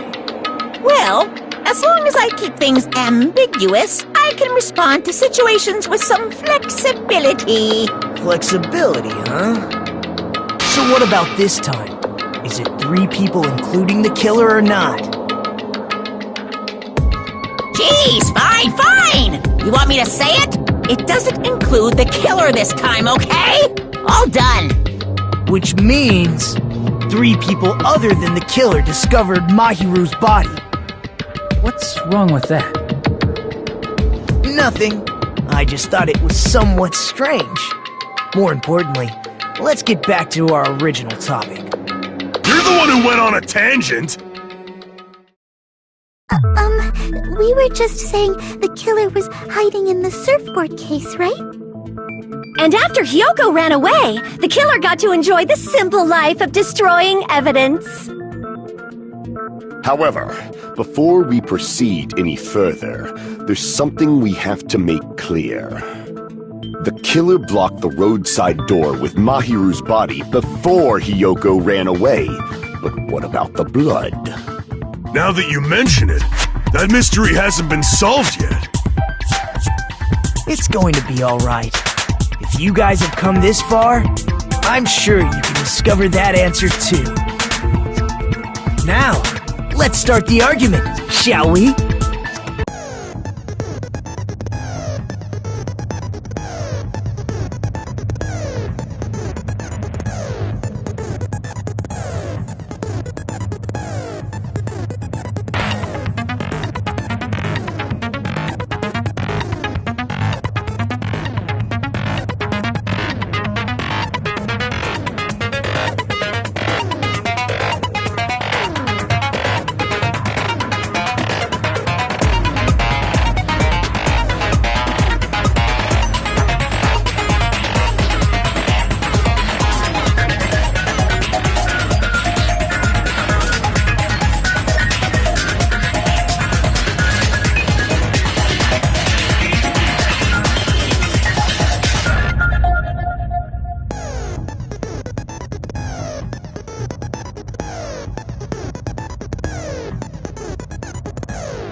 What did the killer do with the blood on their body? Maybe they simply washed it off. They couldn't use the shower, right? So washing it off would have been impossible. They didn't have to use the shower. Oh, what about the wetsuits in the closet? Maybe they wore one when they moved the body. If they used something other than the shower... What did they do with the bloody wetsuit? They cut it up and whoosh. As someone who flushes their shit every morning, I can declare it would definitely clog the toilet! Maybe it's the other way around? Perhaps someone other than the killer moved the body? Maybe they were able to wash it off.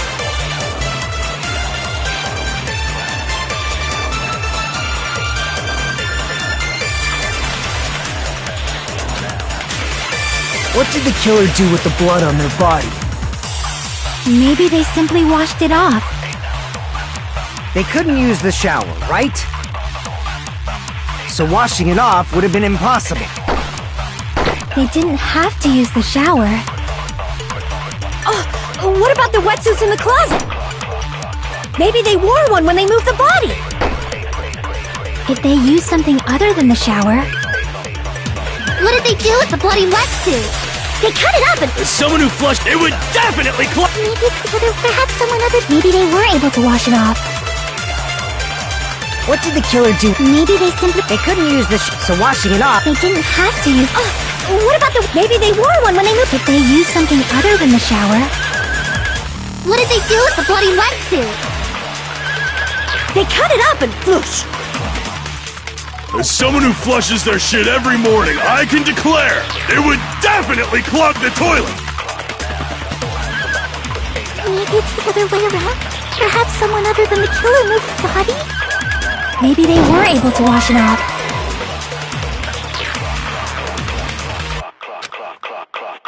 What did the killer do with the blood on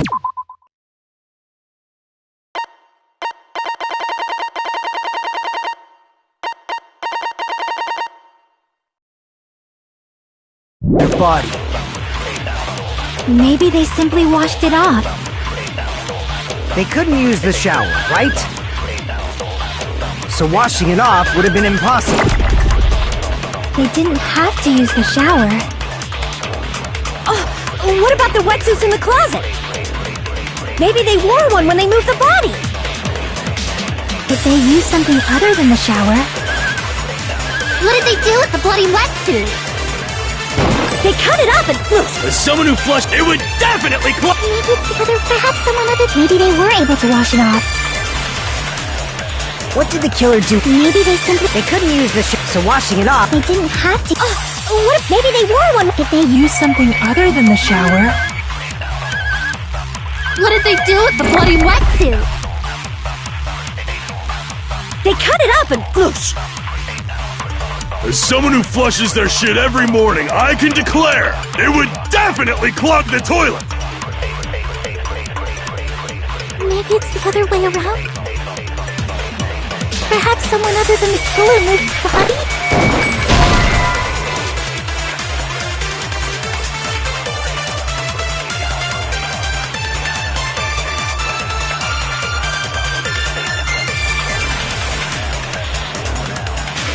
Damn it!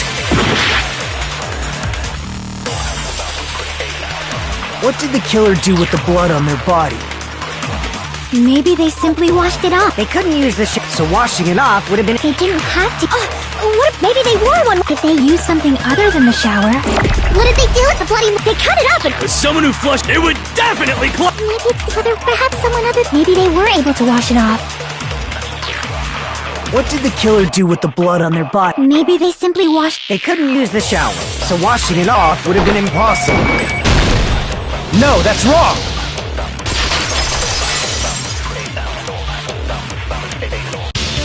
If they just needed to wash off the blood, they didn't necessarily have to use the shower. They could have just as easily used something else.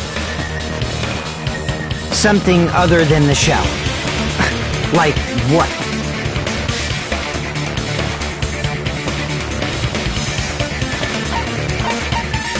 I see! Drinks inside the refrigerator. Couldn't the killer have used those to wash off the blood? I've seen through it.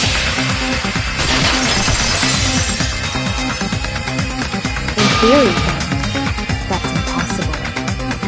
Why? Try to remember the refrigerator carefully, that there's no possible way the drinks in the refrigerator were used.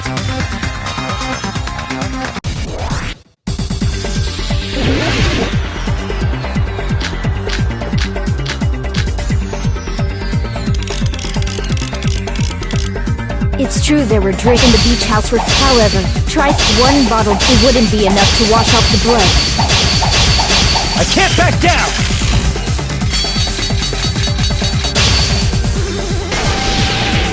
We can't assume they used just one drink. They could have used a bunch of them to wash it off. Didn't I say it was impossible? There were no water bottles in the refrigerator. Allow me to cut through those words! Oh, there were water bottles inside the refrigerator.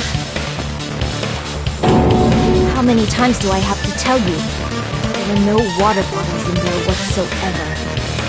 That was after the incident, right? But before the incident, there were water bottles in the fridge.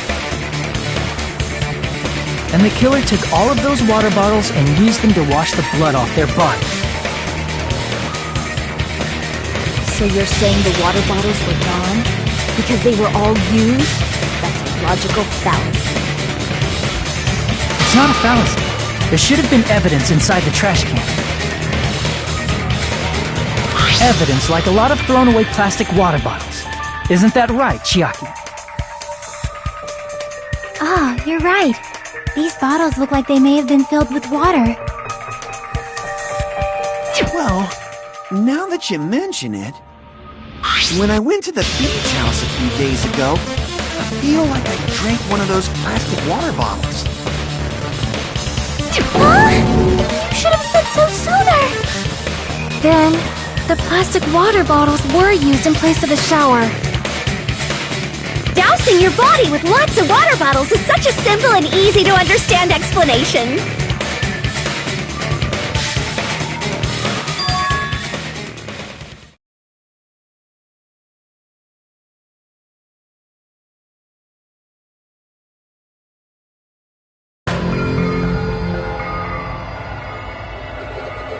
It seems you've realized who the killer is.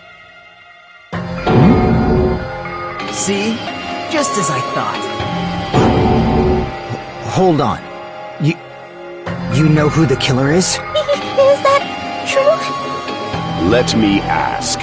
Who might that be?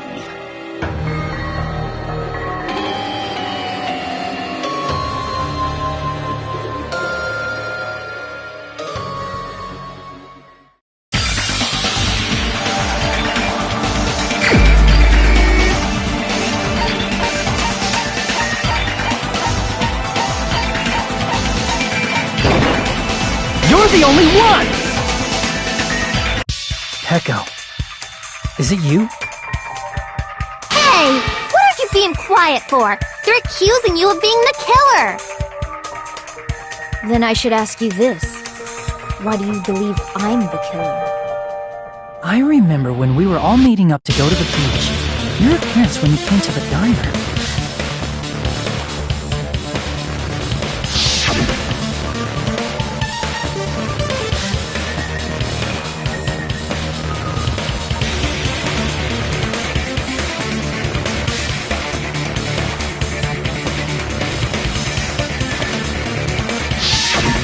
If the killer really did wash the blood off with water bottles, they'd have to drench their entire body. But there were no towels in the beach house, and it would have taken a while for the water to fully air dry. So you said you went swimming so you'd have a cover story. Don't just stay silent! Say something! Hold on, you bastard! You saw her at the diner! You never saw her near the beach house, right? So maybe she really was swimming! No one even saw her swimming. No. I saw her. Huh?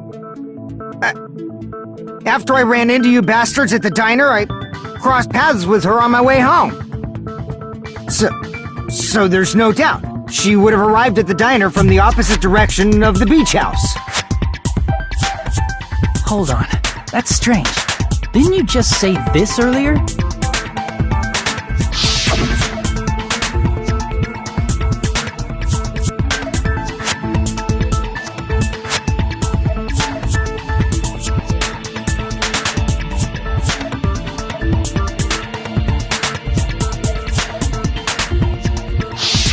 You told me you didn't see anyone. Don't try to tell me you forgot about that.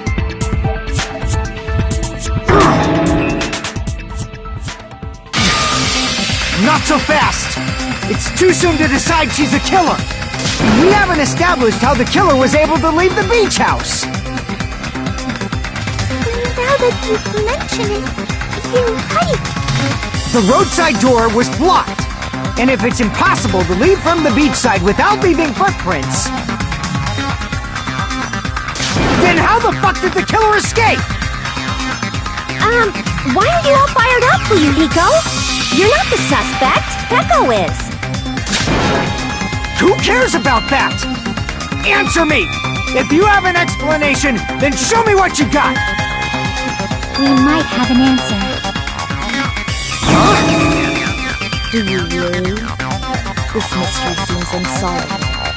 Well, if Peko is the killer, then I might just have an answer to that mystery. I see. Then let's hear this alleged method of escaping the beach house. First, let's establish how the killer escaped.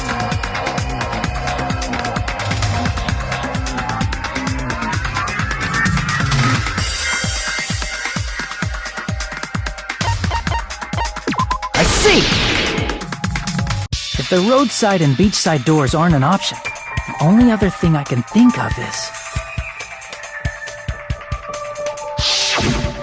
Well, nothing really. Except that small window in the shower room. Huh. Don't you know how high that window is? There's no way Peko could have reached it! But what if, for instance, she got help from someone?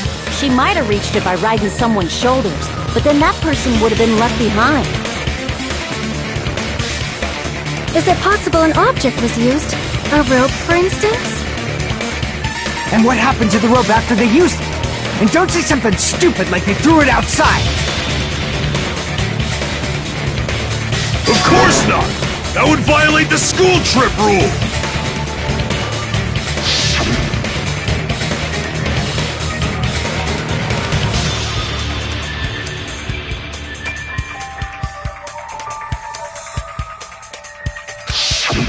Littering is prohibited. Even if it might be evidence, rules are still rules. You see? There's no way they'd be able to escape from that window! No, they just have to use an object. Chiaki, don't fall asleep on us! We just said they couldn't use an object! You did? I thought you were saying they couldn't dispose of an object. I see! You don't have to throw it away if you can just hide it somewhere on your body. Huh? Pekka was wearing a swimsuit, remember? Where would she even hide an object? And if you say she hid it in her special place, I'll stab you in yours! No! Please don't be violent!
You carry that bamboo sword on your back at all times, right? If I recall correctly, you had it then too.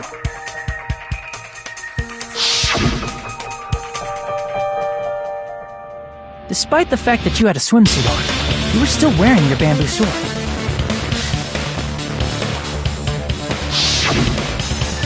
Are you saying she used that bamboo sword to escape through the window? Yeah, Peko used that bamboo sword as a step stool and escaped out the window. Sword as a step stool? You see? I knew it!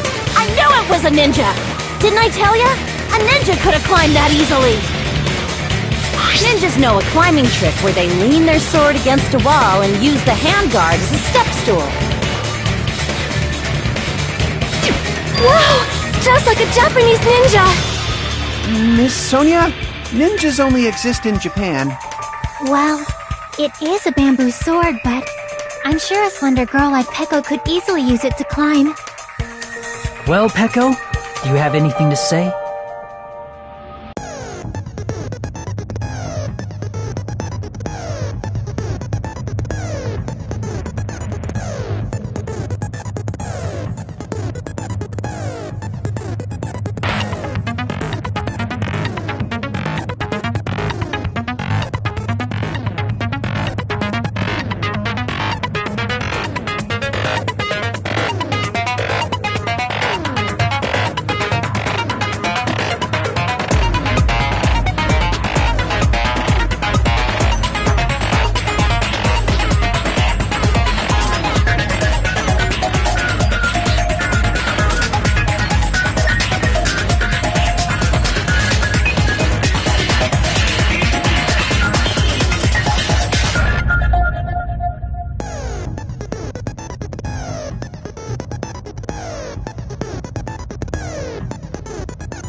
Hold on a sec, you bastard!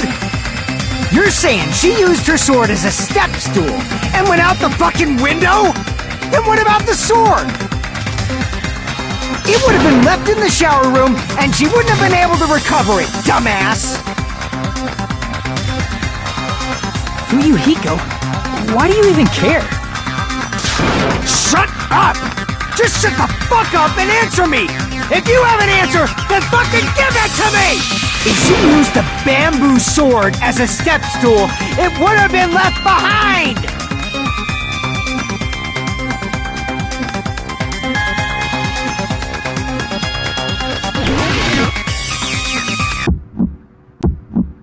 Got proof, you bastard? That's obviously impossible! Shut up! Shut up! Shut up! Don't fuck with me! Got proof, you bastard? Shut up! Shut up! Don't fuck with me! Got proof, you bastard? That's obviously impossible! Bastard! Got proof, you bastard? I'll sell your fucking organs! You're pissing me off! You're pissing me off! Bastard! Shut up! Shut up! Got proof, you bastard? That's obviously impossible! Shut up! Shut up! Shut up! If she used the bamboo sword as a step stool, it would have been left behind! Don't fuck with me! Got proof, you bastard? Shut up! Shut up! Shut up! Don't fuck with me! Got proof, you bastard? If she used the bamboo sword as a step stool, it would have been left behind! That's obviously impossible! Bastard! Got proof, you bastard? I'll show your fucking organs! You're pissing me off! If she used the bamboo sword as a step stool, this is the end!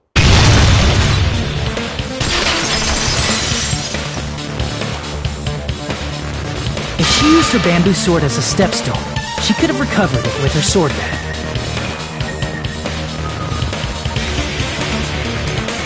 When she leaned her sword against the wall to use as a step stool, she tied her sword back to it.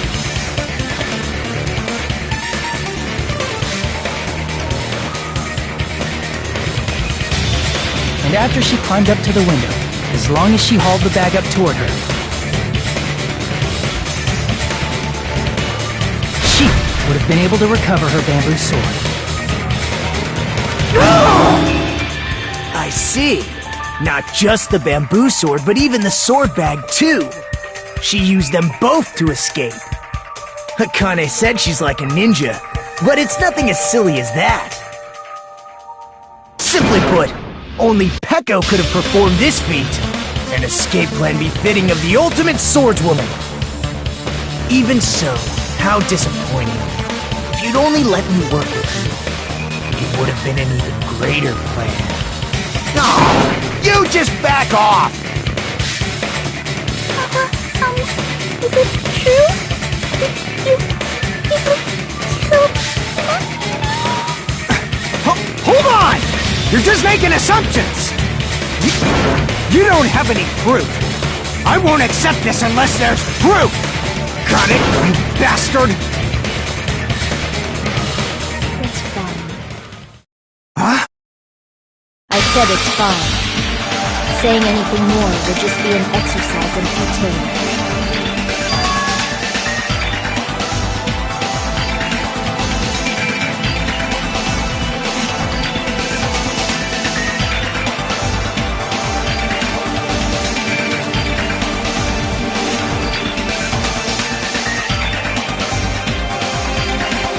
Among flowers, the cherry blossom.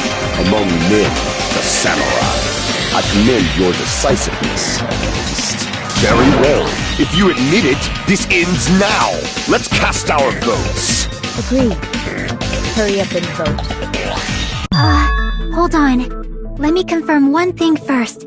Can it wait until after the voting? This is important, and it relates to the voting. It's about Peko's motive. My motive? In the end, you had no connection to the events depicted in Twilight Syndrome murder case, right? Then, why did you kill Mahiru? So it's about that. Let's see. If I must answer that question, I must say it was for the sake of justice. Justice? In order to protect the justice of this world. I do not sully my hands to satisfy personal grudges. There is only one reason I kill. For the sake of protecting justice. What are you saying? Justice is what makes humans human. It's a virtue that human beings should be proud of. Justice is the eternal sun and the enduring moon, the protective father and the smiling mother. Hello! Earth to Peko! If justice ever disappeared from this world, the world would immediately freeze and people's smiles would vanish. I will not allow that! It's fine, just stop it! Justice must always be there to guide us, to shine bright above our heads. I'm telling you to stop it! So I must fight! I must continue to fight to protect justice. Could she be? As the light of justice shines upon my mask, I expose the hearts of malevolent evil. Justice complete! The center of justice that is pierced by justice. The lead star of justice that shines in the night sky. That would be me. Sparkling justice! Now then, let's execute justice! What? What the fuck? Echo, what are you doing? I am sparkling justice. In the name of sparkling, shining justice, I have come to deliver justice. What's going on? What's this? Chill. Pecco! Finally snapped! Everyone, please be careful. Sparkling Justice is a serial killer who claims to be an ally of justice. Clad in her various hero masks, she is a serial killer who exclusively targets other criminals. She is supposed to be... Huh? Ally of justice? So that's why you're wearing a mask! This mask is the dividing line. Just like various idols, the sun is revered because it lies just beyond your grasp. Justice should also be the same. I don't get it, but this is becoming really crazy!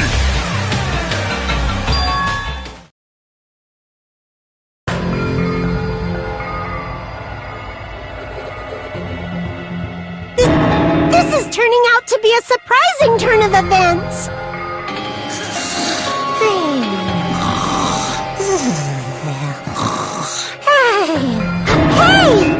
Now's not the time for you to be sleeping. Take a look. It's a killer.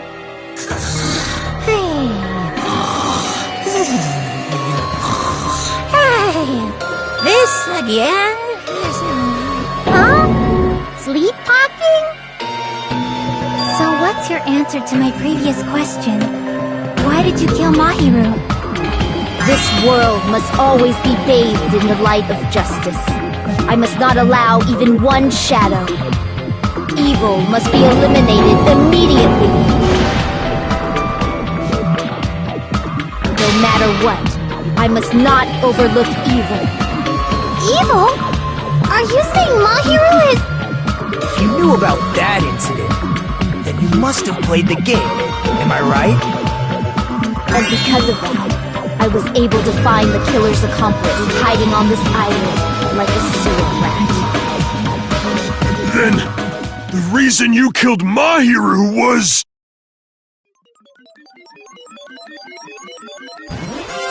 To protect justice, of course.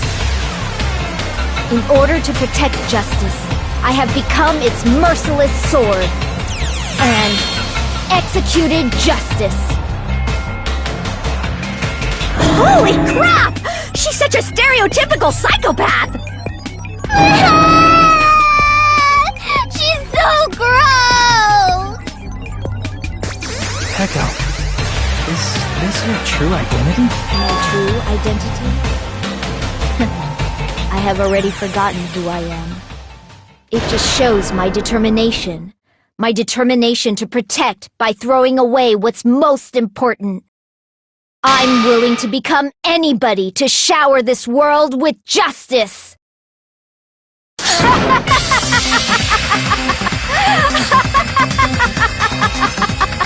Oh! I can't stand this anymore! Let's just end this farce already!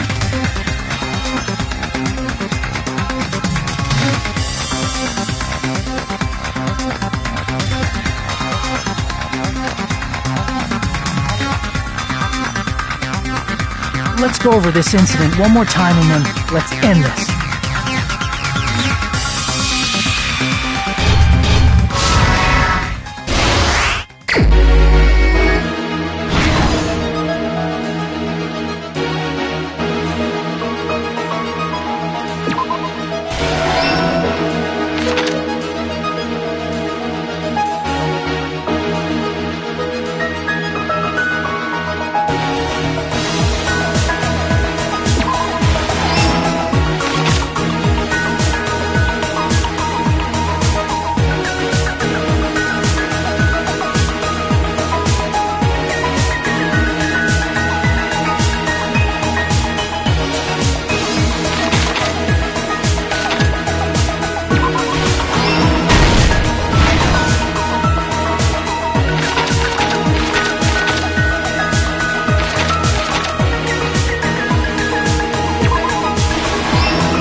Here's everything that happened in this case. The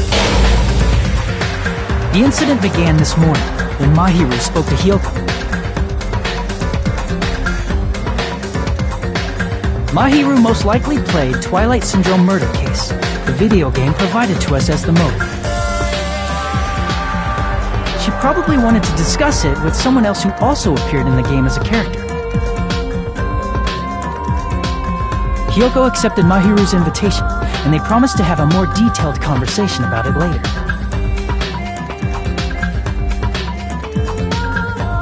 However, someone else overheard their exchange. The killer. The killer eavesdropped on their conversation and used their promise to devise a specific murder plan.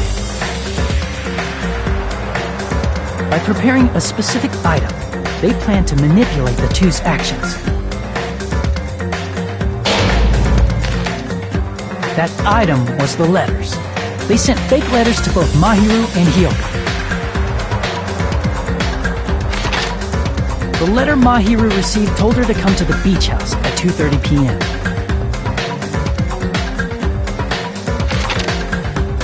And the letter Hyoko received told her to come to the beach house at exactly 2 p.m. By providing different times, the killer was able to lure them to the beach house separately.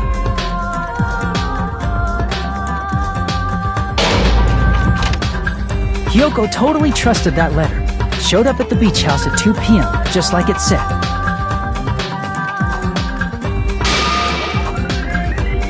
And was drugged into unconsciousness by the killer lying in wait.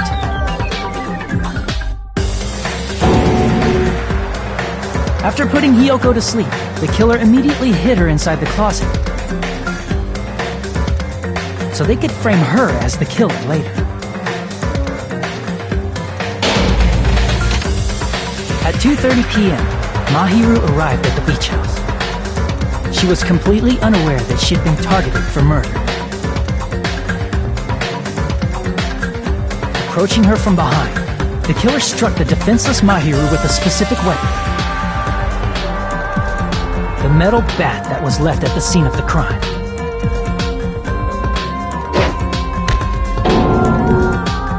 The bat was brought down onto the back of Mahiru's head, and with that, she took her last breath. According to Mikan's autopsy, Mahiru died instantly, so she probably never knew who killed her. With that, the killer achieved their goal of killing Mahiru and began to tamper with the crime scene. They dragged Mahiru's body so that it blocked the door leading to the road.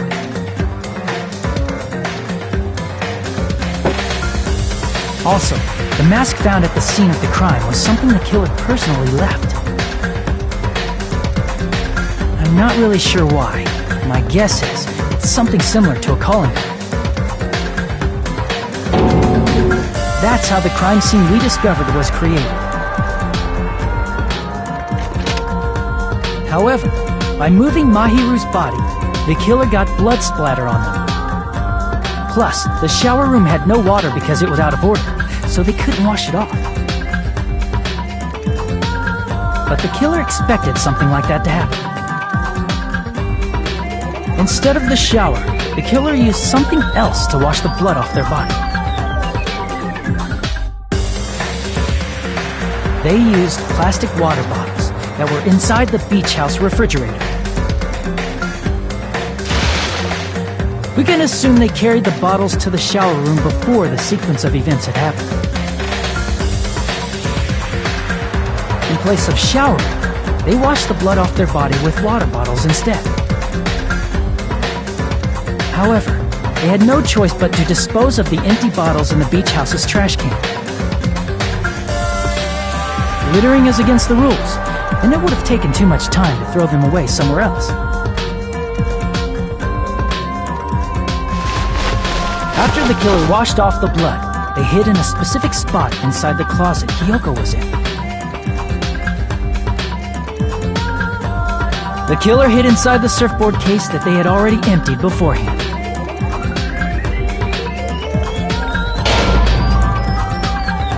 After some time had passed, the sleeping drug used on Hyoko wore off and she woke up. I can imagine how badly Hiyoko must have panicked when she came out of the closet.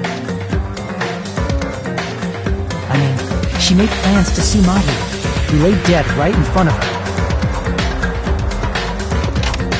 From the shock and panic of being considered a murder suspect, Hiyoko fled from the beach house. Because of that, she left footprints in the sand. Everything was a trap set by the killer to frame her. After Hiyoko left, the killer finally came out of the surfboard case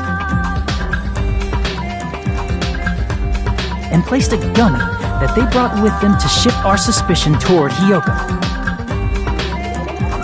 Ironically, placing that gummy is what helped clear our suspicion toward Hiyoko.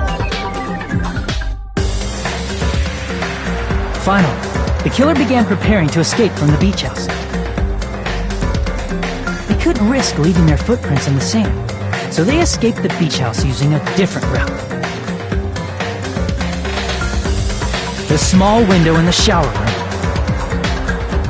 However, that window is rather high up and can't be reached easily, which is why the killer used the bamboo sword they always carry with them. The killer took the bamboo sword out of its bag, tied the bag to the sword's handle, and used the sword as a step stool to reach the small window while holding the sword bag in their hand. As long as they're able to reach the window, all they had to do was pull the bag to retrieve the sword.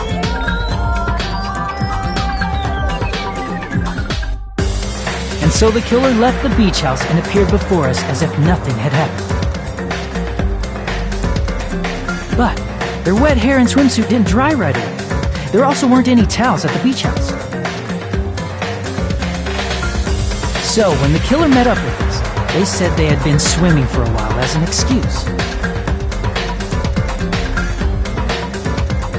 So how about it? This is the truth behind the incident you caused. Isn't that right, Peko Pekoyama?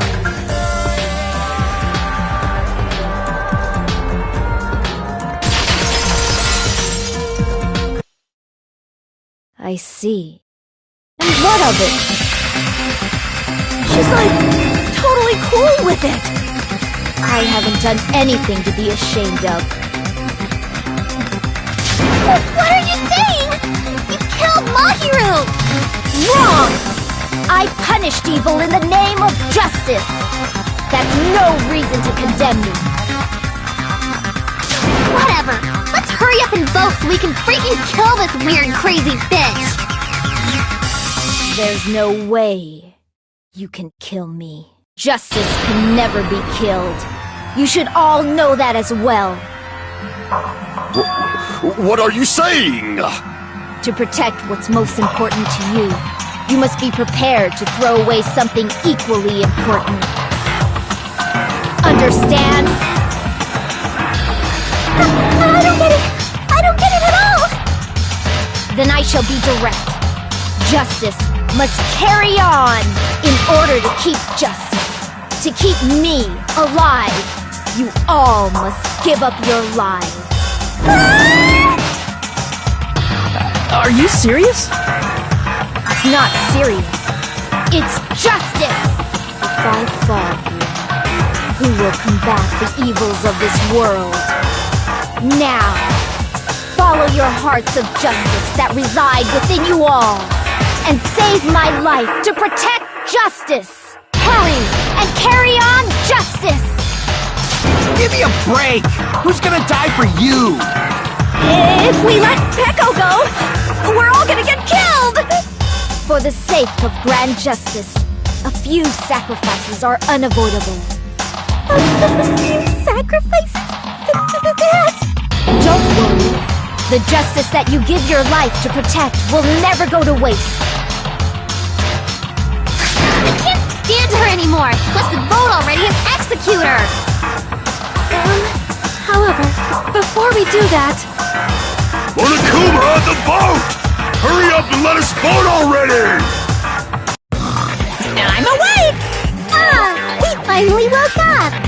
I heard your story! Well, I wasn't listening, but who cares? Now then, please pull the lever in front of you and cast your vote! Who will be chosen as the blackened? Will you make the right choice or the dreadfully wrong one? Such heart-pounding excitement!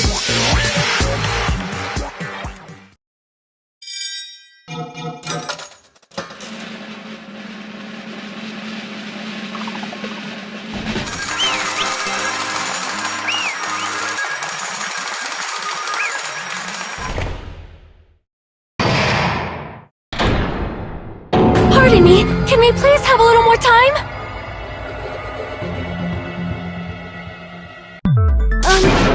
Pardon me, can we have a little bit more time? Please let us continue our discussion. Continue our discussion?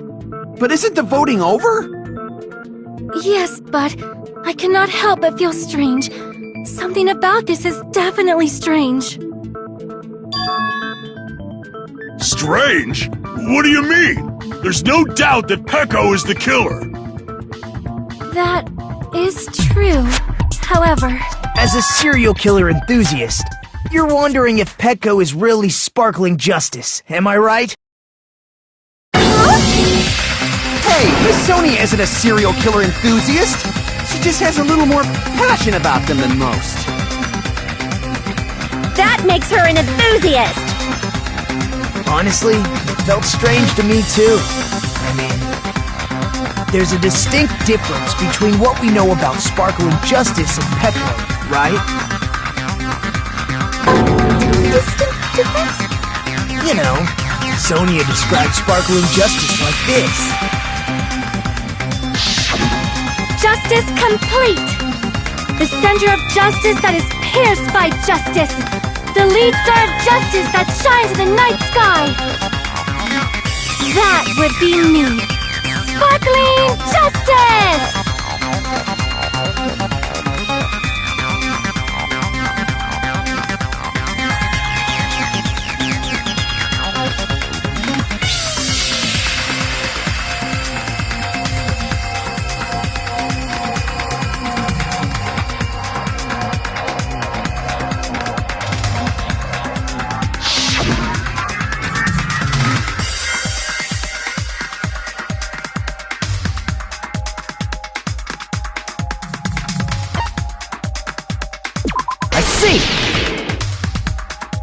That's right. According to what... The article was written in their native language, so I tried to translate it. If she had to translate it, that means it wasn't written in English, right? Huh? Yes, the magazine I read was written in Spanish. So, Sparkling Justice's catchphrase was no doubt written in Spanish as well. Which means the journalist and Sparkling Justice are both... From Spain? What?!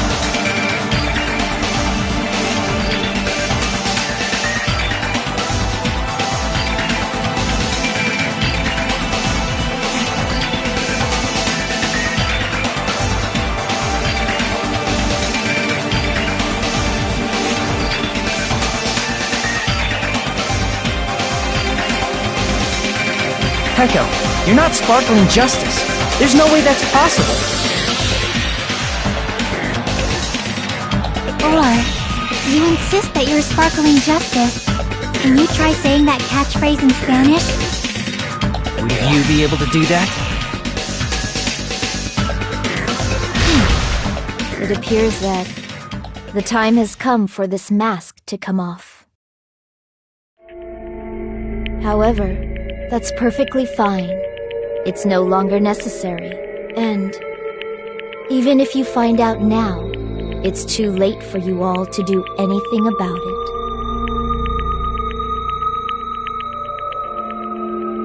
My duty has already been finished. My duty as a tool has already been completed in full. Uh-huh? Looks like She's back to normal? That mask has fulfilled its purpose, just as I have. What do you mean? Fulfilled its purpose? Too late? What are you getting at? Now that you've already cast your votes, is what it means. Hey, be clearer! We're asking you what your purpose was! I have no purpose. I am just a mere tool. Tool? What do you mean? She called herself a tool, which means someone else used her then? Of course. A tool cannot do anything on its own. I see. I finally understand.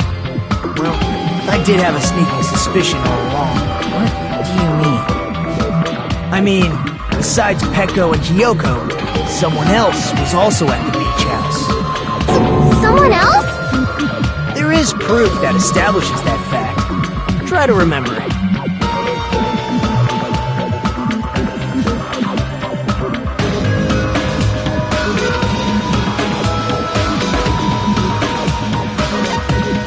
I see! Are you talking about the body discovery announcement? Yep, that's right. I mean, didn't Monokuma say so earlier?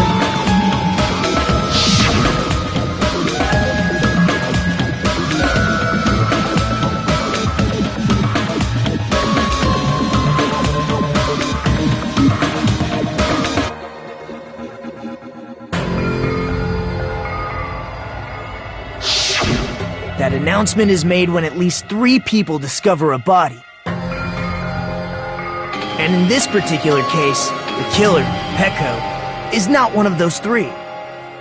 If that's the case, it would mean only Hiyoko and Kazuichi discovered the body, but... I see.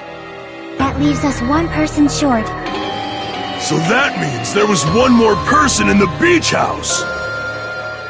Plus, the fact that Monokuma tried to hide that truth from us by being flexible with his own rules. That's such a vital clue that it could alter the outcome of the trial. Like an accomplice, for example. No, that's not it. Huh? Am I wrong? Yes, from your basic way of thinking about it, you are wrong. Didn't I tell you? I'm just a tool. That means I'm just a simple tool to be used by that person. Therefore, that person would have the strongest motive out of anybody else here, right?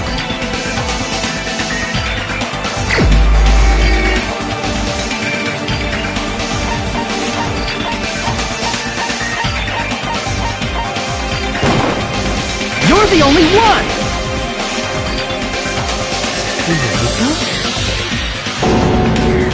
I see. Now I finally see the connection. The connection between the motive and the incident. But even if it's the motive, it's just a game, right? There's no reason to believe it's even true. Would you call a game like that a strong motive?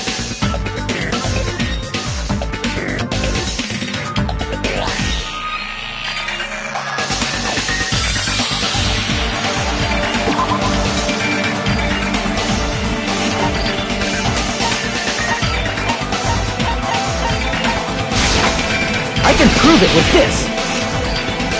I didn't think it was necessary to confirm it if it didn't have anything to do with Mahiru's murder, but... There's no doubt that game is based on actual events. That much is clear if you saw the ending prize.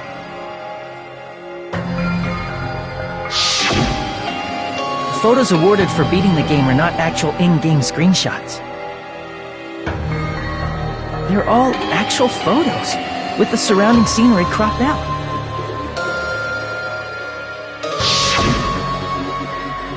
You knew all along Fuyuhiko, didn't you?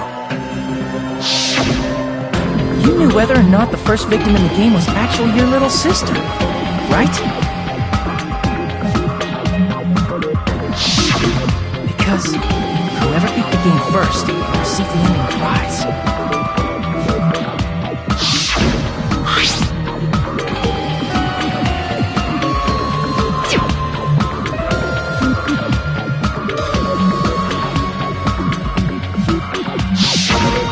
was the envelope, right? The person who received the ending prize. It was you, wasn't it? If you were shown a photograph of your sister's dead body, you'd have no choice but to believe it. Even so, you wanted to deny the truth. That's why you sent those photos to Mahiru to confirm it. Hey! Why are we talking about Fuyuhiko? Who cares? 'Cause Peko is the killer, right? But he voted! That's why I told you. You're all too late. As I said before, I exist as nothing more than a tool. I had no motive for killing Mahiru. No reason to kill. Not even the will to kill. I was simply used as a tool. As long as I am a tool, I cannot defy my orders. Hey! What's going on? Can anyone give me a simpler explanation? It means I'm not the killer. The true killer, who used me as their weapon to kill Mahiru Koizumi, was Fuyuhiko Kuzuryu. What? What the hell?! I see. That's what you were aiming for all along. No, I have no aim. But my young master does. My young master planned this from the start. Young master? That is the truth of this case. I'm sure you realize it by now, but it's too late. You cannot undo the vote. That's a problem. If Peko's allegation holds up, that means our vote was incorrect. In that case, the person who gets to live is... Just... me? That's nuts! No matter how you look at it, that's completely insane! How would Peko be a tool in the first place? Peko is a legitimate human being! That's not for you to decide. It's for Monokuma. The votes have been cast. All we can do now is wait and see what Monokuma decides. What the hell?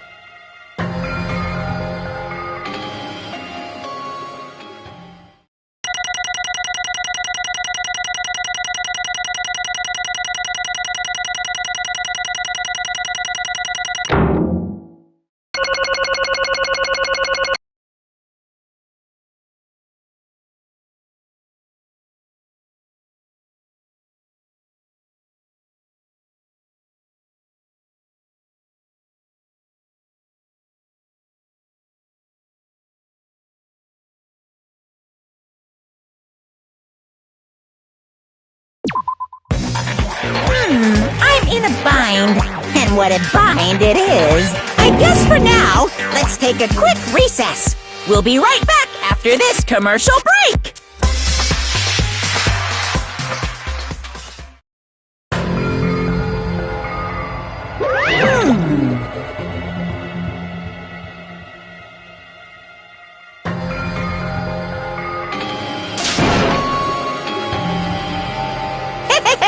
Sorry. Hey!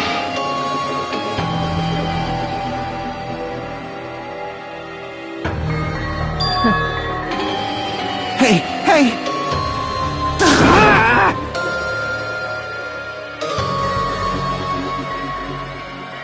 Well...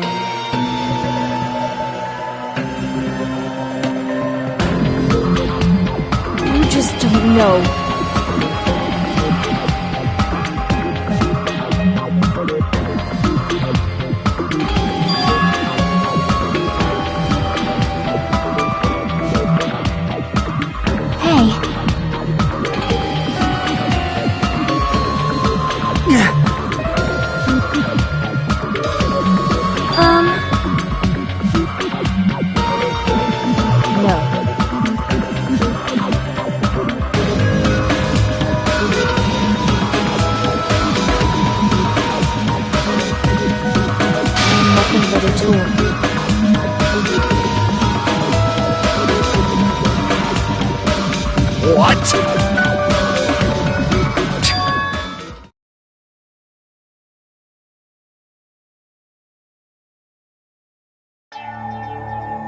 If my young master is attacked, I must defend him as his shield. If he intends to kill, I must be his sword. That is my only reason for living. Before I am human, I am my young master's tool, first and foremost. Until this body of mine can no longer move, I shall fulfill my duty until the very end. That is...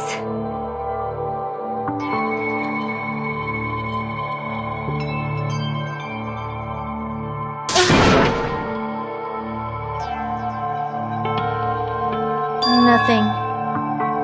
Huh?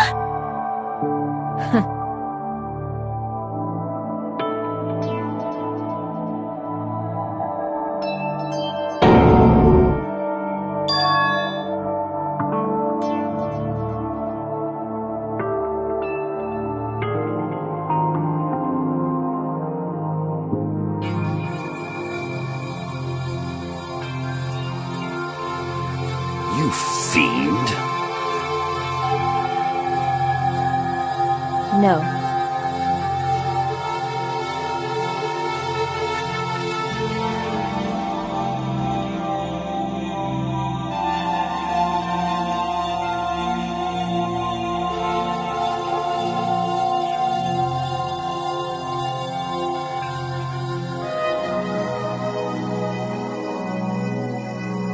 I am nothing but a tool.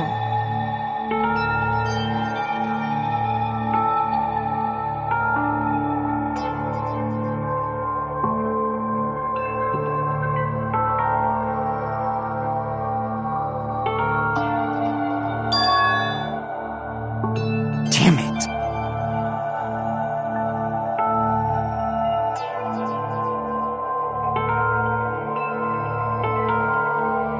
Damn it!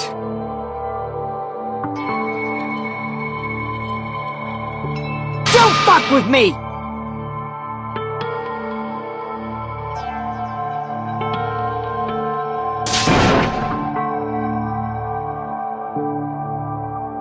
You...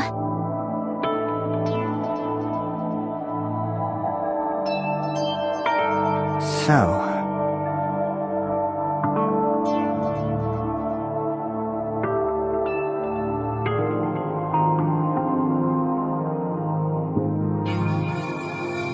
But...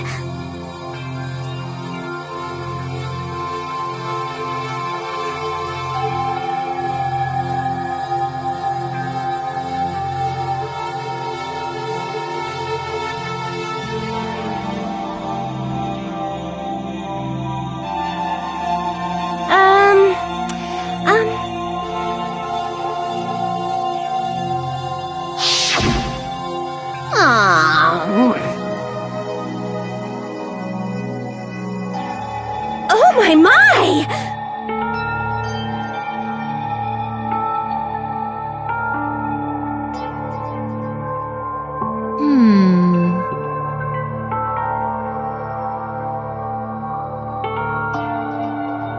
Huh?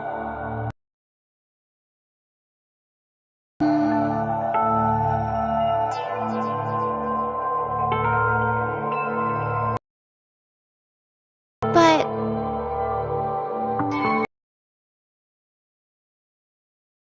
Are you serious?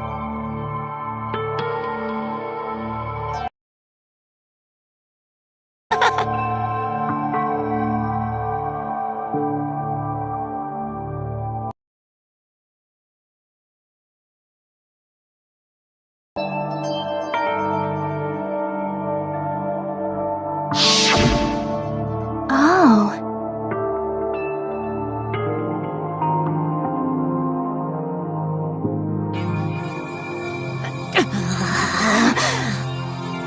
But...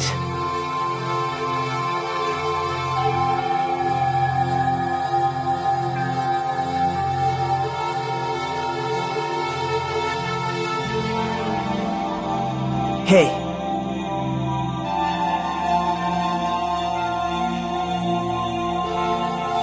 What the?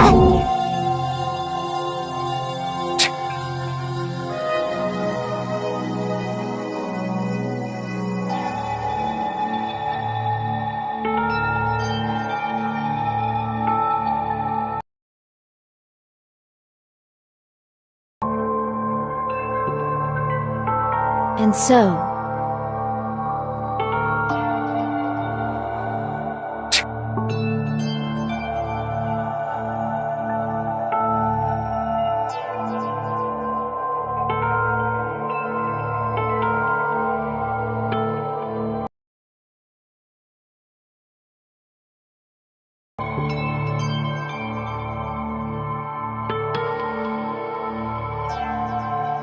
that is...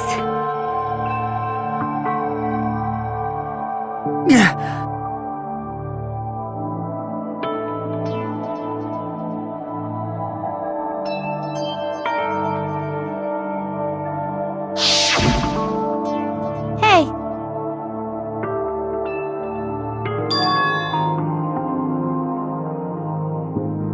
Why, you... but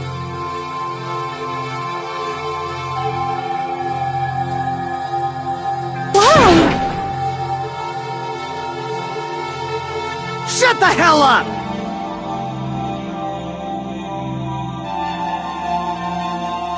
What are you saying?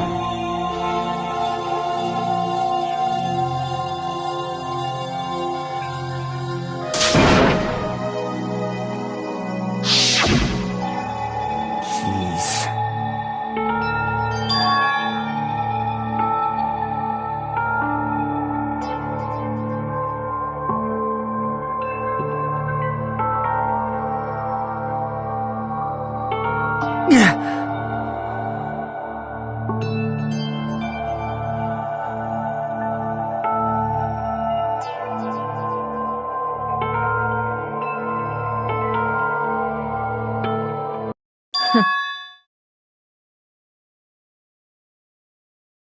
Huh?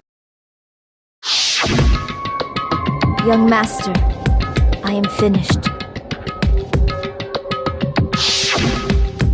What?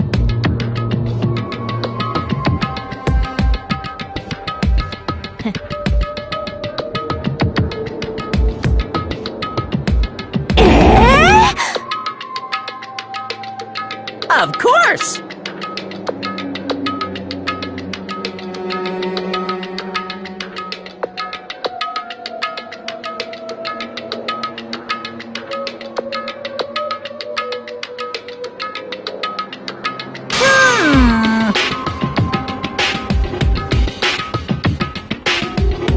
Be quiet. Yes, indeed!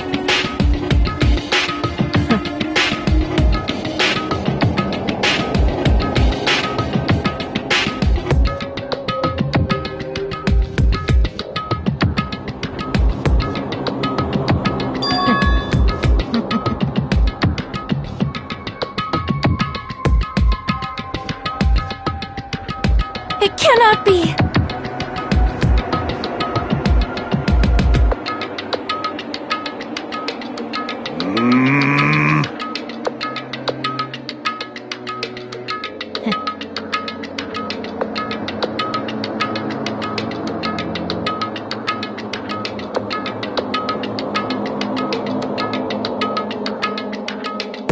That's obviously wrong! No.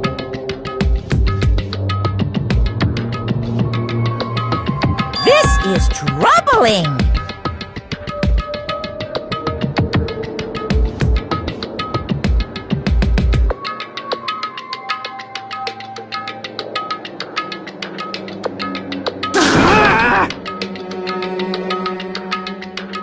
I see.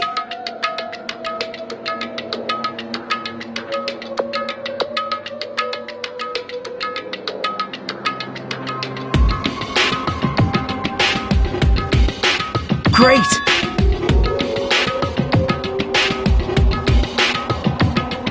Wrong.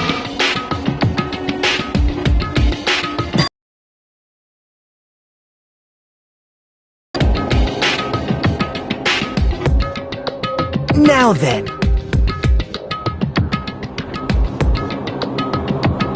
Huh?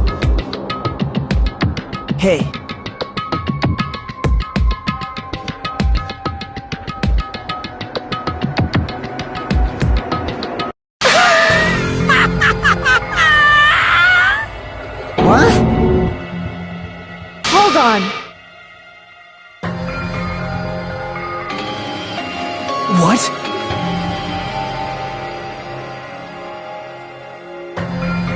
Jeez.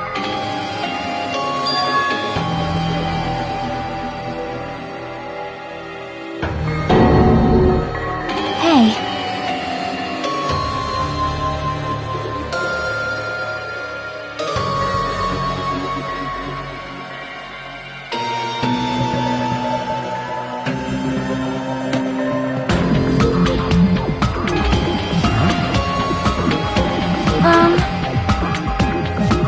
Yeah.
Young Master. Young Master!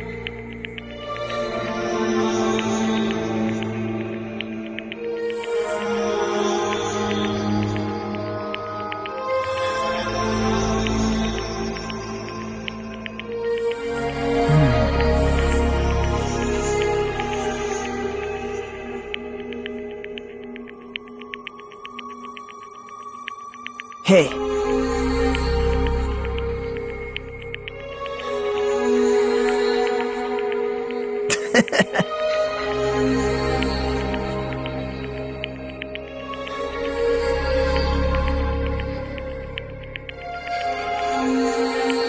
Damn it! Young Master, I am finished. You... What the hell did you do? You already know, right? What's going to happen after you kill someone? I did it because I know. There is no way I can let that happen to you. Hey, Pekko. Do you remember what I told you when we first arrived on this island?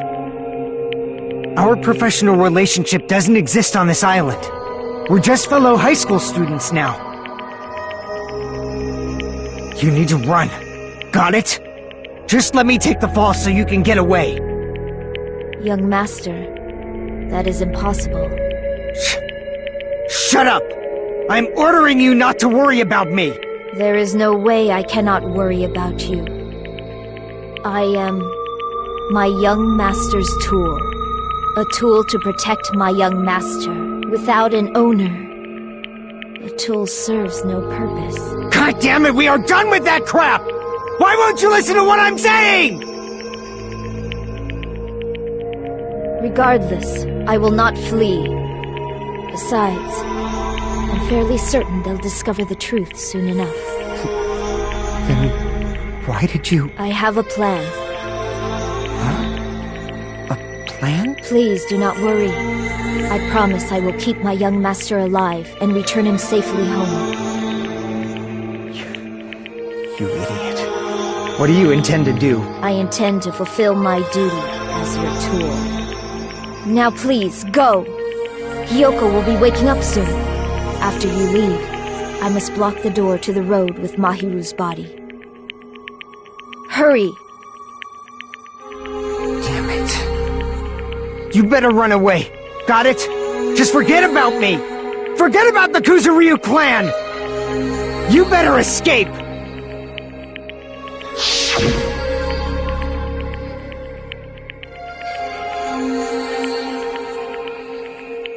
Sorry.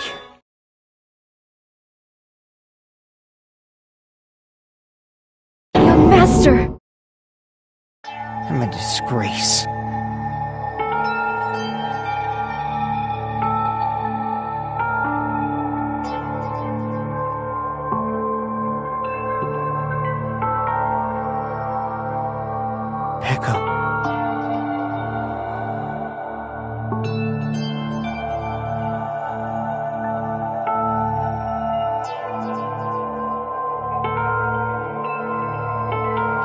master! Oh. Too bad.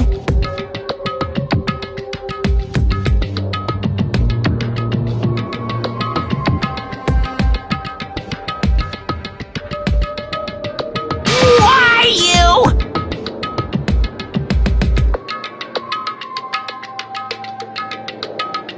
Hey.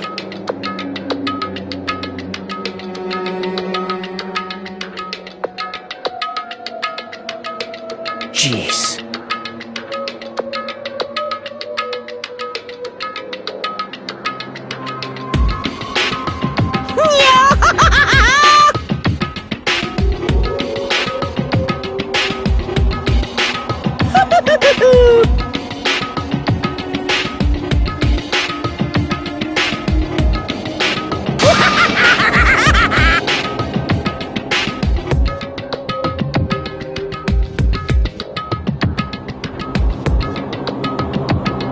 Sorry.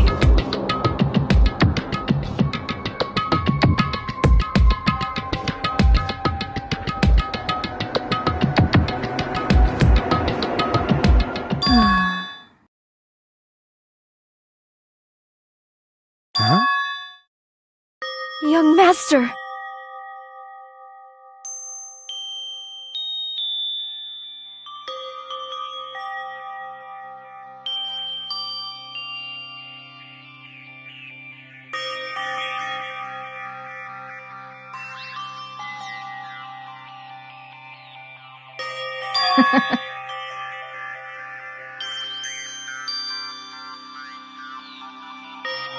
What?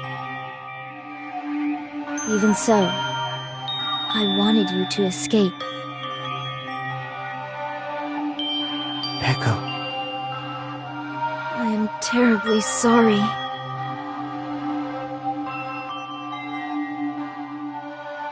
Goodbye.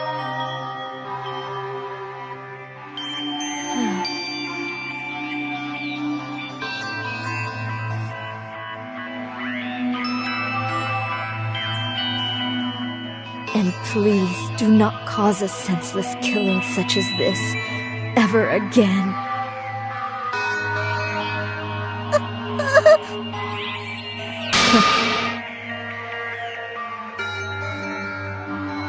I will never feel despair.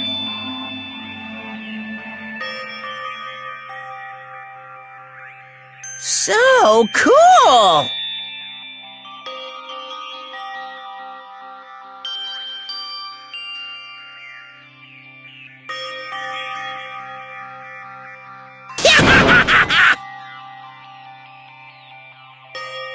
Young Master Fuyuhiko.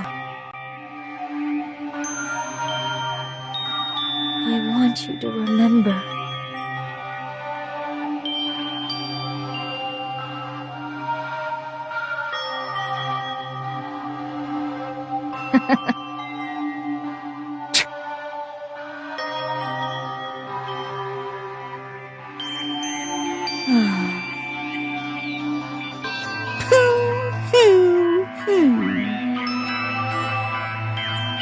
Jeez. Thrills, chills, kills! Why?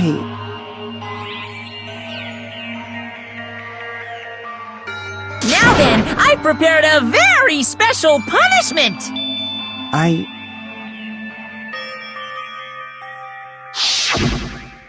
I never needed a tool. So... You didn't need to become a tool. Let's give it everything we've got! You just needed to be yourself. I never wanted a tool. I just wanted you. Only you. Young Master? Why? Why couldn't you understand? We've always been together ever since we were kids! Let's go! It's punishment time! Please, Echo. Don't go! I need you! Don't leave me! Young master? Young master!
Such despair.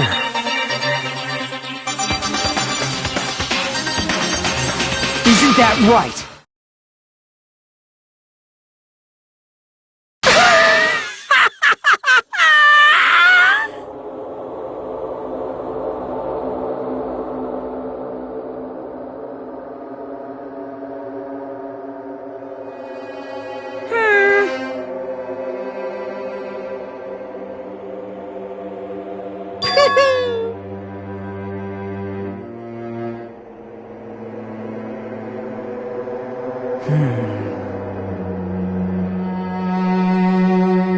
Listen carefully.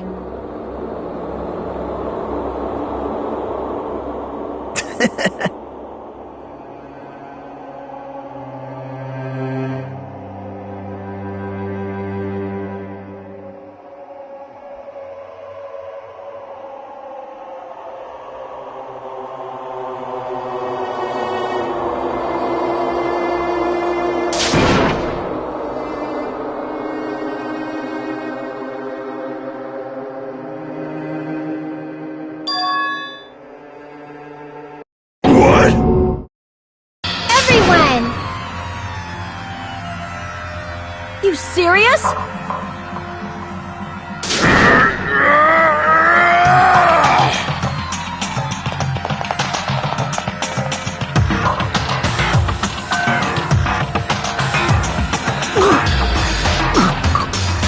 He's still breathing! Is he gonna be okay? Do something! Hey! You need to save him! Hey! I'm trying! But his blood, he won't stop bleeding out! His pulse is getting weaker! Can't you do anything about it? God damn it!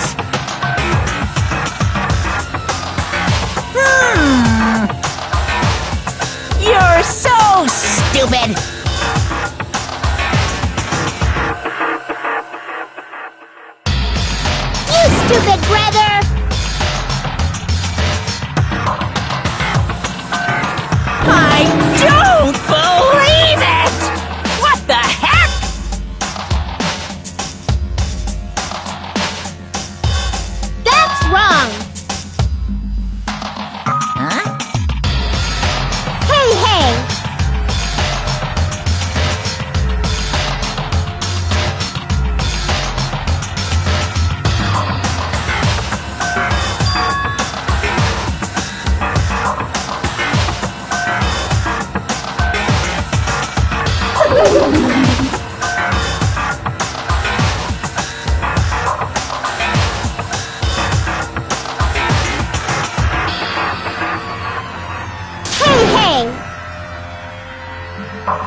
Unbelievable.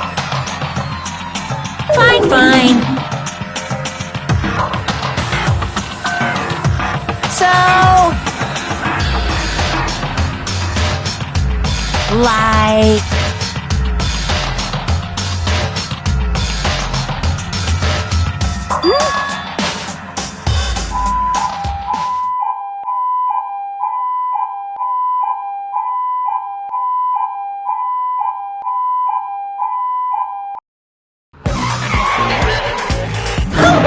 An ambulance?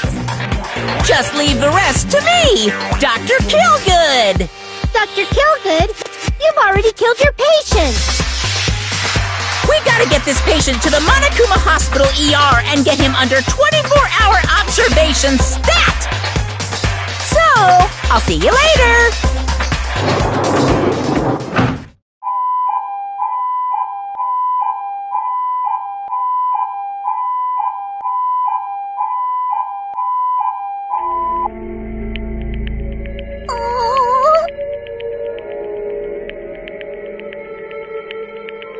Damn it.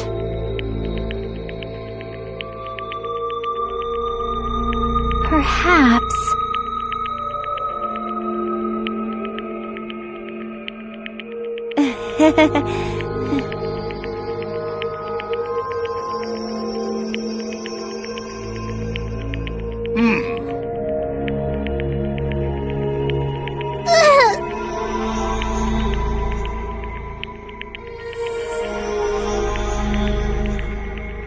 However,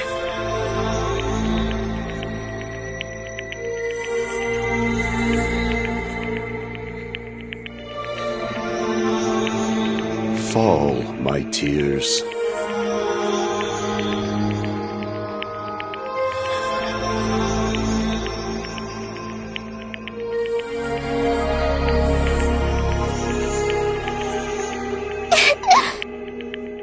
Damn it!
You guys can see it, right? You can see this countdown too? More people are already gone. We took our time preparing the hope fragments, but now we're no longer able to gather them. Honestly, I'm not so sure anymore. Whether it's better if we let them leave this island, or if we shouldn't let them escape. For those kids, which option is hope and which is despair? But I guess there's no time to hesitate. If this countdown reaches 0, that guy will probably take over our plan's final stage as well. What lies beyond that is the foul resurrection of the ultimate despair. And the continuation of the biggest, most awful, most tragic event in human history. That cannot be allowed! We must prevent that by any means necessary, even if we have to pay be the ultimate grace, I will definitely prevent it by any means. Everything is for the sake of a future filled with hope.